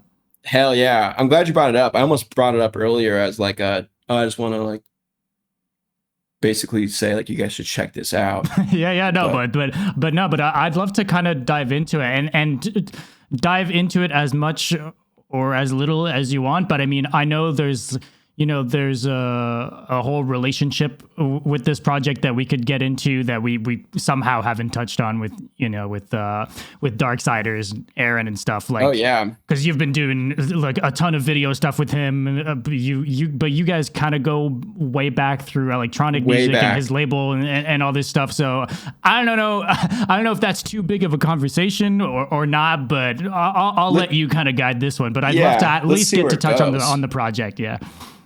So Aaron's from Carson City, and I moved up to Douglas County, and I moved up here in 2002, right before kind of 2003, and I was already into like playing guitar and whatnot, and I was kind of in one of those bands back in Huntington that never played, kind of thing, and just like form a band and never do anything because you're little kids. Yeah. So when I got up here, I got way more into metal, I was playing metal. I joined a local punk band, and the punk scene in this area was like amazing. Like tons of bands, like tons of shows, DIY shows, like at random places or like someone's garage. It was just like a great scene. And Aaron was in that scene as well. And like Aaron is like has been super goth the whole time I've ever known him. Like he's his style now is like you call him like an elder goth or whatever. But like back in the day, he was like wearing fishnets and platform boots and stuff. And I remember I was into metal, so like when we'd play shows, I'd always wear like just a metal t-shirt, which is usually what I was wearing anyways. And the first show I met Aaron at, I was wearing a Dimmu Borgir shirt. And Aaron was like, that's what I like too. Like I'm into that stuff too. And we became friends, and Aaron was into like black metal and industrial and punk rock and rockabilly, like all like the spectrum of like punk, metal, and goth type music. And then we were always friends. Like you can go back on Cam Every Day, and back in the day, Aaron's in a bunch of those vlogs. He's always coming by, and I was going to his house, and we're always doing random stuff. And he was getting really into hardstyle and whatnot, and he was into DJing and stuff. And then I moved, and Aaron's like moved around a little bit, but he's always kind of had his base here. Aaron's 100% Native American, and one of the tribes is like from this area. So this is like his like, ancestral land and whatnot, so he goes way back here. But when there's people, when the people got here, it was like Aaron's, little lineage. But so he's always had big roots here. And when I came back, he's done his Darksiders thing. Great hardstyle DJ. He's kind of like one of the main hardstyle North American acts that's been like really pushing it in North America as it's been growing in North America. So like when, EDC would have like a hard dance stage or a night or whatever, I don't know how it works, and they bring the European guys. Aaron would always play as well. So he's played like EDC like 10 times. No, he's played out in Europe too and whatnot. And he's just back Mexico. from Japan, is he not? Yeah. Yeah, I went to Japan for the first time, which is great because hardstyle is building out there. He kind of has he really has his finger on the pulse of like where hardstyle is bubbling in the world. And when I moved back here, he was here. I mean, I have too many friends that were still here. And like I was like, let's go to lunch. And we went out to lunch, and I was like, we should make a black metal project. And he's like super down. It was the first time we've seen each other in a minute, but it was like with good friends, or it doesn't need to be old friends. It's just good friends in general. It's like as soon as you see them, it's like exactly where you left off, kind of vibe. And so we were talking about all this stuff, and we're like, let's do a black metal thing. We're like, yeah, because I just think it'd be cool. Like this area is so metal. It's all mountains and whatnot, and we both love black metal. And black metal is different enough to me.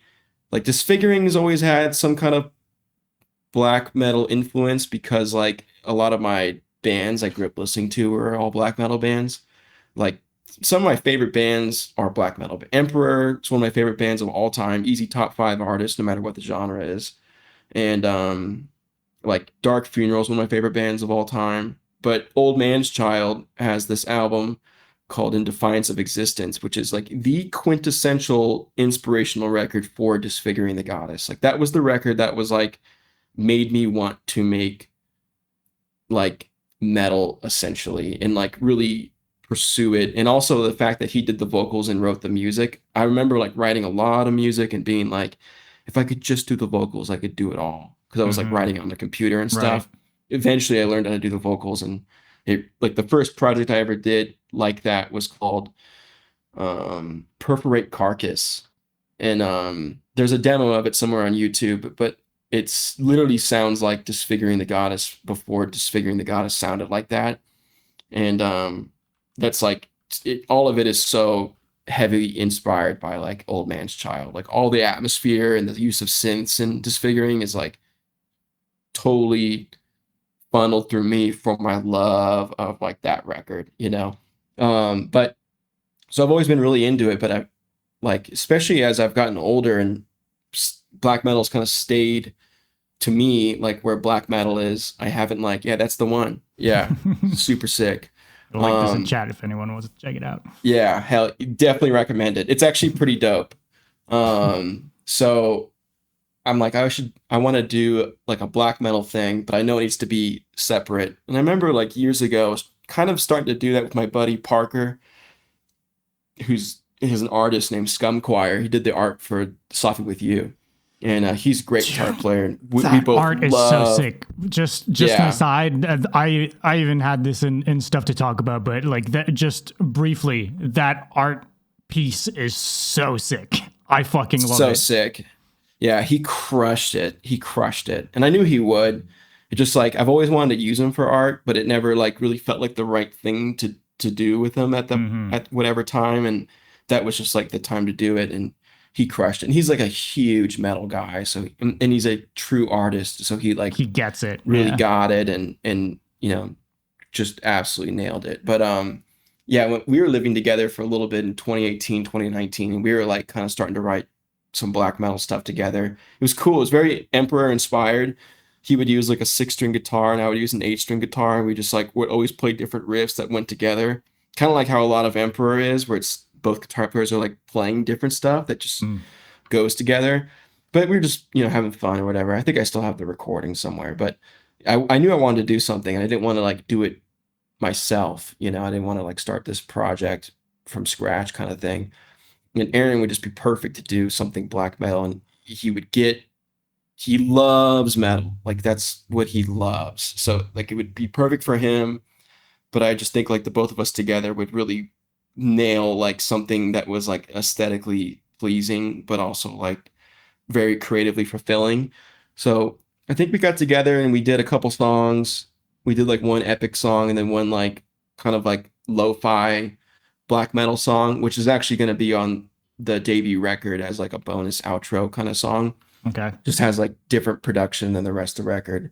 Then we kind of like, you know, didn't really get into it. And then he started his label, which I've been like begging any of my friends throughout the country who like have a pocket of, you know, people around that are making dance music or are like true kind of curators and really understand the sonics and stuff to start labels. And Aaron and Jeremy CGK both started Audio Erotica, and like I'm like perfect. And the way they talk to me about it is like they're hard dance guys and they're really into hard techno, which the way that they do it and the way a lot of people do it is kind of like reminds me of old school hard style, just like, you know, more repetition and, you know, just kind of like once the kick hits, it's like just kind of keeps going, which is very techno, right? But the way that these guys do it, they're hardstyle producers, so the kicks and sound design is like really top notch.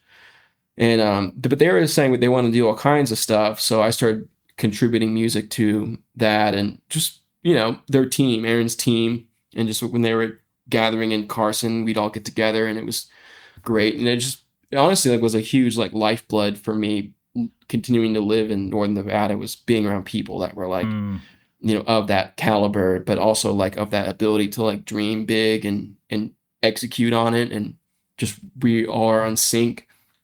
So I loved being around them.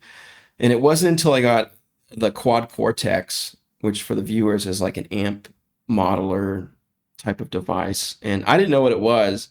I wanted to get one. I wanted to get a Kemper for like reamping guitars, and then everyone was like, you should get the Quad Cortex, and I was like, I don't know what this is, and I went and got one, and I told Aaron, and Aaron knew all about them. He was like, oh, I've always wanted one, and he was like, bring it to Jeremy's. We're going to meet at Jeremy's and hang.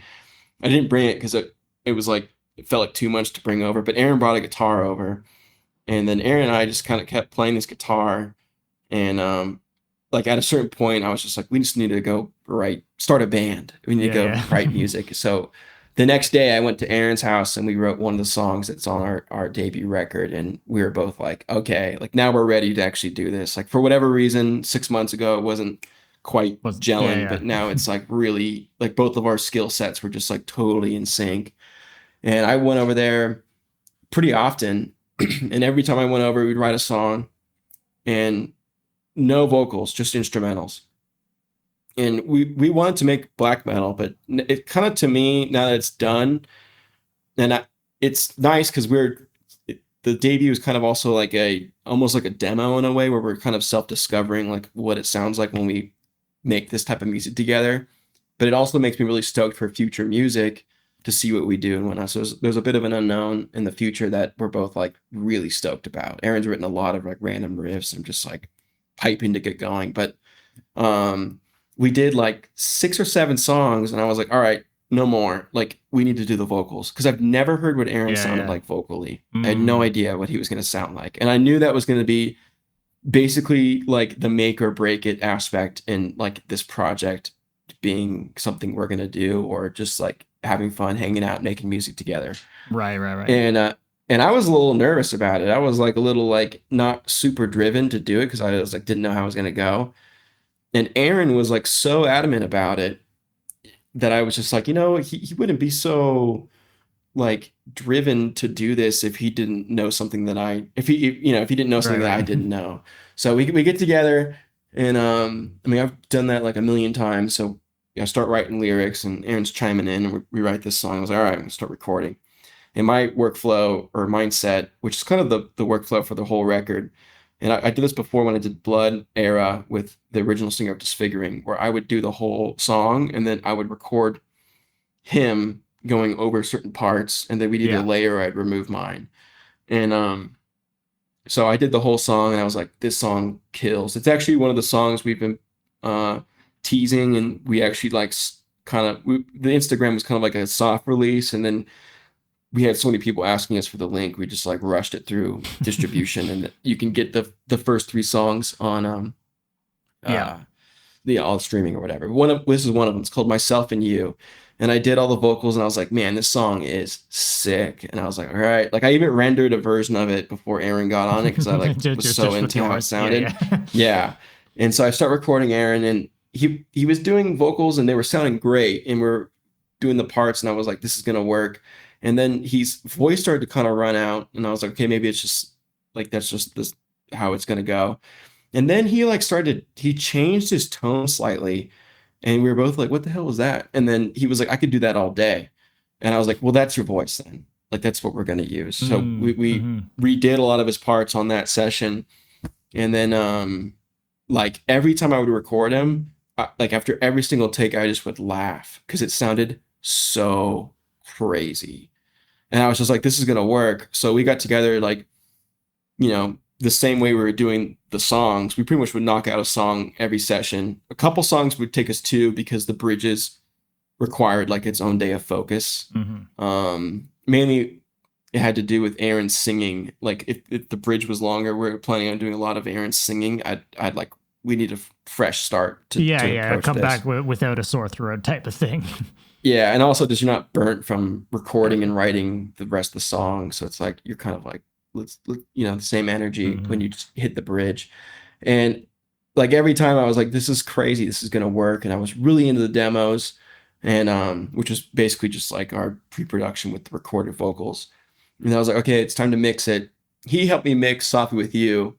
Like I brought over my mix bus to his house, and like we both sat in the room and like did the final bits of it, both kind of like to each other, and that's how we do it. It was good. He's got an insane studio, really nice speakers, So it's like our philosophy was like, it's running through great gear, coming through great speakers. If you and I are both like this, then it's done. Print it. And so we started mixing them, and we kind of nailed it. And we had like the final mix and master for a while. And we both have labels. Like Aaron has Audio Erotica, and I have a distribution label through the Orchard, which I pretty much just do my own stuff through. And neither of us were making any types of moves to like put it out. Like Halloween was coming around, like we'll drop the first thing. We even went and did like a cover. I saw a post on the Discord. So, yeah, probably Halloween. Yeah. But neither of us were like doing anything to do it. And funny enough, like after Sophie with You, the only thing I thought I could improve upon it was the way the vocals sounded. And I knew it had to be the way the vocals were going into the computer, not necessarily like the types of processing, but the way it went in. I knew it needed an analog chain. So after I got back from Angel Maker, I was like, I'm getting this chain. It's time. So I bought a fully analog vocal chain to record vocals. I got a Chandler TGI microphone, channel strip, and then a distressor. So it goes through the preamp and EQ into the distressor and then into the opto compressor of the Chandler. And it sounded amazing. Like no matter how I did the settings, it always sounded good. It was like a learning process. I did a few songs to try to like learn it more. But I was having a problem like figuring out how I was going to run a line signal from the computer that was pre-recorded into the chain with the preamp involved. And I did this song. It's not out yet. We've teased it a couple times, but it's a collaboration with Body Box. And it's just like the demo was dubbed, not by me, but by others, Disfiguring the Spin Kick. It's just like 3 minutes of just like my kind of vibe. Riff, mint, slam. Right. Yeah, it's sick. And I remember Body Box and I were kind of flirting with like the idea of like touring together or doing something together. And I just like hit him up and I was like, we should just make music. If we're going to do something and look down the line, we should just collaborate now. And he was like, down 100%. So I sent him like 6 songs. He did vocals for a few of them, but he crushed that one. And so I completed it. And then I was listening to the mix a bunch, and I like the dichotomy or the contrast of his vocals and my vocals, but also like the way they were recorded. But the more I listened to it, the more I felt like mine just blended with the music better. And even though I processed his the same way I was processing mine through the chain, it just stuck out different. So I was talking to a buddy who's into analog gear, and he was like, just run it through the compressor and the opto, skip the preamp. And I was like, duh. So I did that and it worked. I was like, this is done now. And I was like, let me do that to the Diuli stuff. And I took like a week or two because Diuli's super vocal driven. And I ran them all through, and then they were all like kind of there. And then we've been getting together with the mix bus and like kind of spending an entire session just producing the vocals all over. Because when you're working with like vocals that were recorded with a high quality chain, they already sound good naturally just in the song.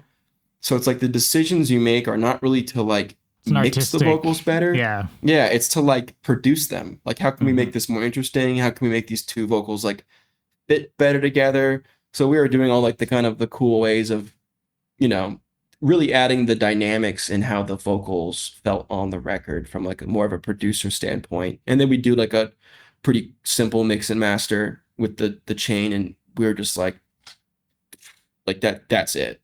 And I was like, we're going to do a song and then record a video and then post the video and start the page to light the fire under us to do it. Yeah. And so we started the Instagram. To make that move, right? Like you guys weren't going after like, okay, let's make this official type thing. Yeah. Well, also it's like we've been working on it so long. I needed like some more inspiration or drive to do it. And I think if we were engaging with like the public and actually dope. Exactly. So like we were starting to immediately, we were on iPhones at the time, and we filmed like the same style of video that I was doing all summer in his studio. Posted it, loved it. Great reaction. We're all stoked. We did a second song. We did the same thing. And then we did a third song. That's when I got the cameras. I got 2 new cameras at the very beginning of December.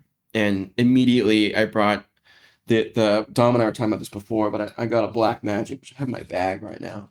So I have the camera that I'm live streaming on right now, which is like my content camera. And then I have like this cinema camera, which is like the camera I like to am learning and getting more into like actual film stuff. But immediately I took the box to his house, open it, screw on a lens I bought, and immediately was like, okay, stand over there and like start shooting. Like I didn't know anything about the camera. I didn't know anything about lighting or exposure or anything. Shot the video, downloaded DaVinci, and then like was literally looking up YouTube like how to use DaVinci when we're like installing DaVinci and ready to edit the first video. I've been editing videos forever, so it wasn't like too different. So learn some things, cut the video, upload it. I sent it to a buddy of mine who was like into cameras too, and he's like, what f-stop did you use? And I'm like, I don't even know what that means. We just turned it on and shot it. And so I've been like progressively learning these cameras. Aaron's also really into cameras and lights and stuff too. So we've been collaborating heavy on like videos, but also like videos for Diuli and like putting out these clips of different parts of the songs. And we kind of built the Instagram to a point where like we need people to listen to this song. We were getting messages like, where's the link? Like I can't find it on Spotify or whatever. So we kind of rushed it out on New Year's Day. And now we're kind of preparing to mix and master the last 3 or 4 songs. And I don't think we're going to like put those out. I think we're just going to make videos for them and put them all out together as our debut, which we're going to call just put out the album whenever. Yeah, and Diuli is the Washoe word for ghost, which is kind of sick. Mm-hmm. So it's like tapping into like the indigenous language around here. And Aaron's got like tons of family and that stuff. So he like asked his uncle, he's like, give me a list of words that are cool. Give me a cool word. Yeah. So he sent over all these words and like the word and how it's spelled and it's pronounced and whatnot. And it's, it's with our alphabet. So it's like, it doesn't really make sense on how to say it really, but I'm like, Diuli, sick. It means ghost. I'm like, Diuli. So we're both like, Diuli. We finally had a name. We didn't name it till like maybe a month before we like put the songs out. We just had our black metal project. Mm-hmm. So I'm really stoked on that. Like definitely recommend everybody to go check out that. It's wanted to make black too, metal, right? Because it is. We're mentioning black metal since earlier, but there's that big chocolate touch to it. It's got to be weird somehow, like, so it's got some unexpected stuff even for black metal. It's a cool, the 3 songs so far are really fucking cool. I'm not even the biggest black metal guy, but I thoroughly enjoyed the 3 songs. Thank you, dude. I feel like now that it's done, like the debut record, it has this black metal thing to it, but it just reminds me more of like metal. Mm-hmm. It's more like metal than it is like true black metal or whatever. Like the songs are catchy. They're very vocally driven. They have black metal influence caked into it all over the place, but it's for whatever reason, it just sounds like sick metal. Like I would say it's more for like fans of like Cradle of Filth and Typo Negative than it would be like for fans of like, I don't know, Dark that's Funeral always been the black metal divide though, right? Like that's always been kind of the debate, like is Cradle black metal or not? And like, is it more just, I don't know, like its own thing? Like there's always been that like, what kind of black metal do you listen to? That's always been like, is it true black metal or not? Yeah. Well, I mean, I think it's like, it's also good timing for us because like, that the Cradle of Filth that like I grew up listening to and a lot of other people did is like now very treasured. You know what I mean? Like there's younger fans who are getting into that stuff who weren't around when people were like, is that true black metal or not? It's kind of like, I don't know if they think of that word really. I'm pretty sure they're fans of black metal, but I don't know if they're like having these like internal things, or maybe they're like, I like all of it. Those are all old head discussions, if we're being honest. Exactly. Sure. So it's nice because like for fans of, like with Disfiguring, I have no idea how to say like for fans of, because it's like some of it to me reminds me of like, more. I wouldn't say brutal death metal. Like it doesn't. I wouldn't say Disfiguring is like for fans of brutal death metal. I wouldn't say Disfiguring is for fans of deathcore. It's like I don't know how to pick 3 bands that if Yeah. someone liked all three bands, they would immediately like Disfiguring. I don't know. I haven't I think figured out that I think combination, I but for think Dually, it's like, yeah, I think for Disfiguring, the thing is too, I mean, it's changed so much over the years, right? So I think it's totally, easier, a little bit easier to do a pick three for some of the earlier material. And you mentioned like brutal death metal. That moniker fits more with some of the earlier stuff. But it is like totally. you listen to any of the newer stuff, like it is inherently weird and in a lane of its own. So Yeah, agreed. Like which is what the fuck? great. What the fuck do you call it? Yeah. Like what do you say for Yeah, fans of? Like I get it. Yeah. like as a, Disfiguring was like on a tour package, it could probably play with like anything. Mm-hmm. You could put that thing Mm-hmm. anywhere. And Diuli probably could too, but there's certain things that Diuli would like crush with. And so I'm really stoked about it. Aaron's like a major creative force, and we're doing this thing together, so we're both buzzing off each other like constantly. He And seems so similar to you in terms of like interest. Like what are the odds in general of him being super into hardstyle and electronic, but also big into black metal, and also loves the camera stuff and also producer, like I feel like there's a lot of overlap that, for the past year I've just been seeing the two of you just bond over like all these similar interests. I don't know. It's cool to oh see. yeah, it's cool because we both like did our own thing successfully, independently for so long, and then now we're back in the same area and we're doing something together. But it's also crazy too to add to like what are the odds? But it's like this is like a small area. Like Carson City is probably like 50, 60,000 people, Mm. So it's like a kind of it's a small city is what you'd call it, like tiny. It's a city, but there's no airport. Like Reno is like Yeah. the city, right? And Hmm. Reno's a small city. Like the moniker is biggest little city. So it's like Carson being such a small area and having people here that are like, kind of like class beyond the where we're at. There's no scene here. It's not like Yeah, yeah, yeah. LA or Austin or Nashville or something. It's like Be, this being tiny little be, and place. being successful at it too, right? It's also one thing to be like, yeah, like similar interests, but also being two people that have done things Are outside about of the it. city, are like fully about it. Yeah, yeah, Totally. Yeah. Yeah. No, that's a like in a big component professional of like manner. totally. Like we both really share that like ability to like have vision and then believe in the ability to like move closer to what that Execute on is, it. Yeah. Yeah. So Diuli is like this weird thing that's kind of just like I think we put our first song out like right before Thanksgiving or something. So it's like super, super, super fresh. The next 3 months should be great. Like we should have our album done and out in the next 3 months. We're doing like these short videos with this camera as like, yeah, it's great for engaging with Instagram and whatnot.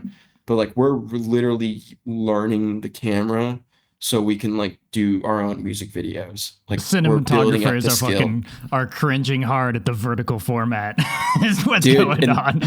that's what's so funny about it.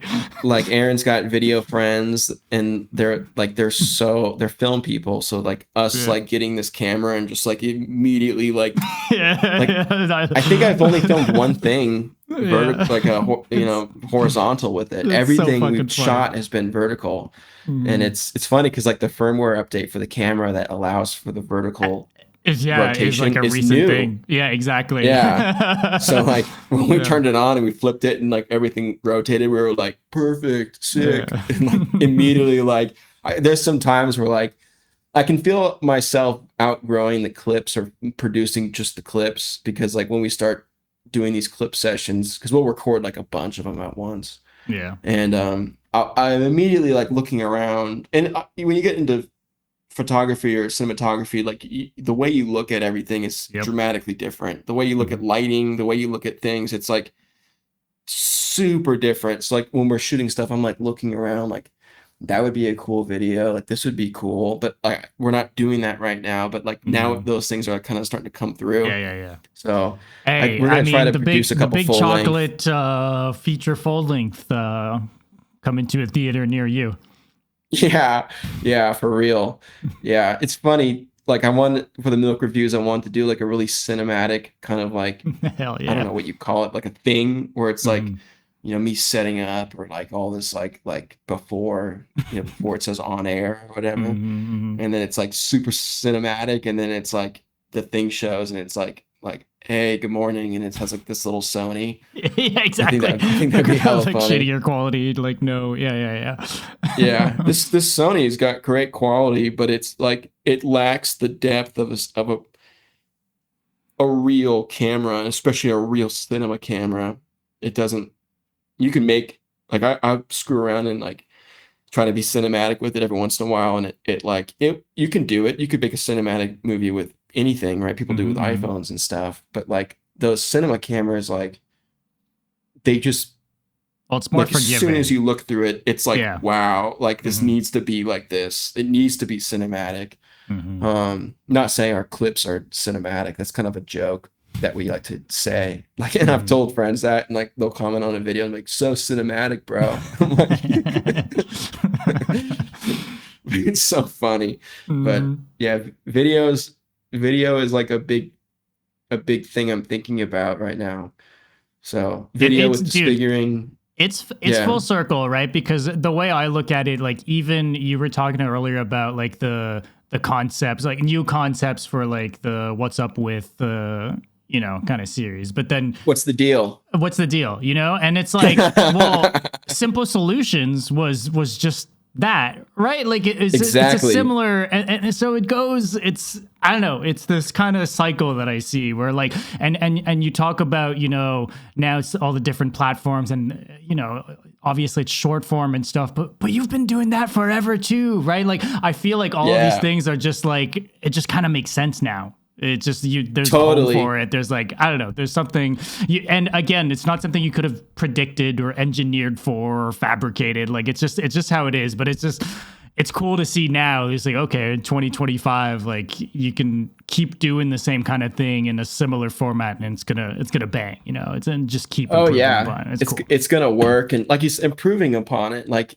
things grow when you're doing things. Like the milk reviews have certainly led to like a weird side of personality being injected into what was looked at prior as like a music thing, which is like when you go back to the day when you were talking about, it's like it was kind of both at the same time, but Mhm. it's like interjecting that back in and just seeing how that led to like what's the deal, and seeing how like this is all gonna like mold again and be this like weird thing. And then like TikTok's hilarious. Like my TikTok's just disfiguring the goddess. So I've posted a Yeah. couple milk things on there, but I try to keep it mostly disfiguring.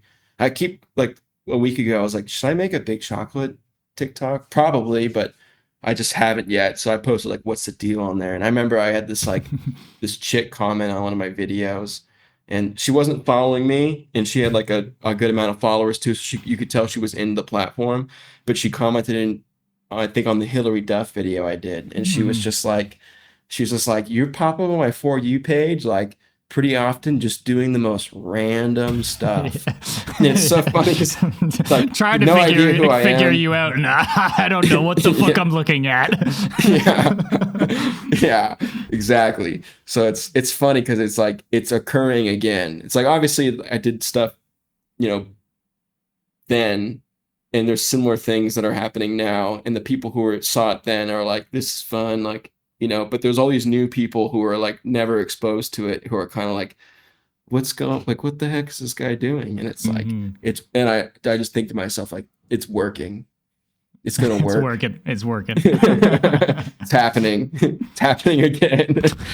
Yeah, yeah, shout out to Steve Joe again for just being like on the phone, like, that sounds great and all, but you should just blow up on TikTok. And I'm like, kind of like, you're totally right. And he's like, just do what you were doing then, but again, and like, said it so vaguely, but like, there's been so much like weight attached to like actually doing that and being Mhm. like getting into it again. Then like things like the milk review and what's the deal are coming up. And it's like, it's happening again. But it's great. Yeah, it's good. All hail It's Steve Joe. It's how it's supposed to be. Yeah, all hail Steve Joe, legendary A&R guy. Yeah, I Yes, talked to him sir. today. I talked to him like a couple hours before this podcast because we were just catching up after like the holidays and stuff. And what are you doing? What are you doing? And then kind of telling him about like some of the stuff I've been doing and what's the deal. He was like, "You got to come to Wisconsin." He lives in Iowa, and he was like, "You got to come to Wisconsin and check out the milk there." Yeah. I'm like, yeah. And what's the deal in Wisconsin? Yeah. What's the deal? What's the deal? I was like, if I don't have a cameraman, you could be my cameraman. He's like, perfect.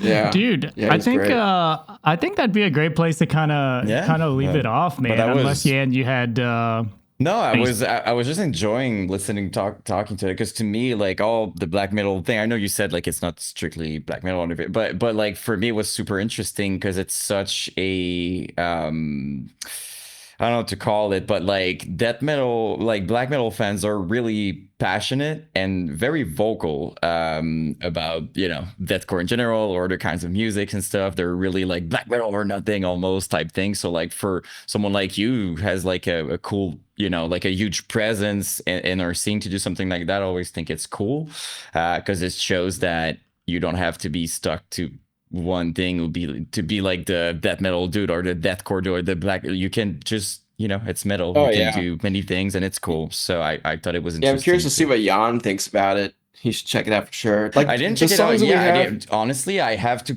caught up on like so many things, but You'll dig I it. will because like because I'm not like the things that I try, like I've been vocal about it. Like I tried a few times because on my page, it's like every single day. Like I have a pretty good following on Instagram, and like I have a lot of people just going back, like listen to black metal. Check Like this it's way out. better. Check this out. And I would be Listen like, to black. yeah, no, it would be like listen to real metal, listen to black metal. And I have this ongoing joke now that like when people are commenting, this sucks. Every time I'm like, let me guess, black metal, and they're like, well, yeah, and I'm like, okay, there you go. So yeah, I can see that being a turn off, but you'll like It's just- Yuli. No, but Oh. Yan likes the unexpected and the weird, so he's It's gonna okay, find no, something in but this one. Yeah. coming from, and I also have this love for brutal death metal and all that stuff. So like coming from someone like you who did stuff that I really enjoy, I wouldn't be surprised if I hear that and I'm like, oh, that's actually pretty cool. So because I Yeah. didn't listen to a And lot I- of black metal, to be fair. I do vocals on it too, so there is like a death metal vocalist on it, and Aaron sounds like a straight up goblin, and we layer almost Yeah. all the time, and our vocals just fit together like bass and guitar. They just like really add.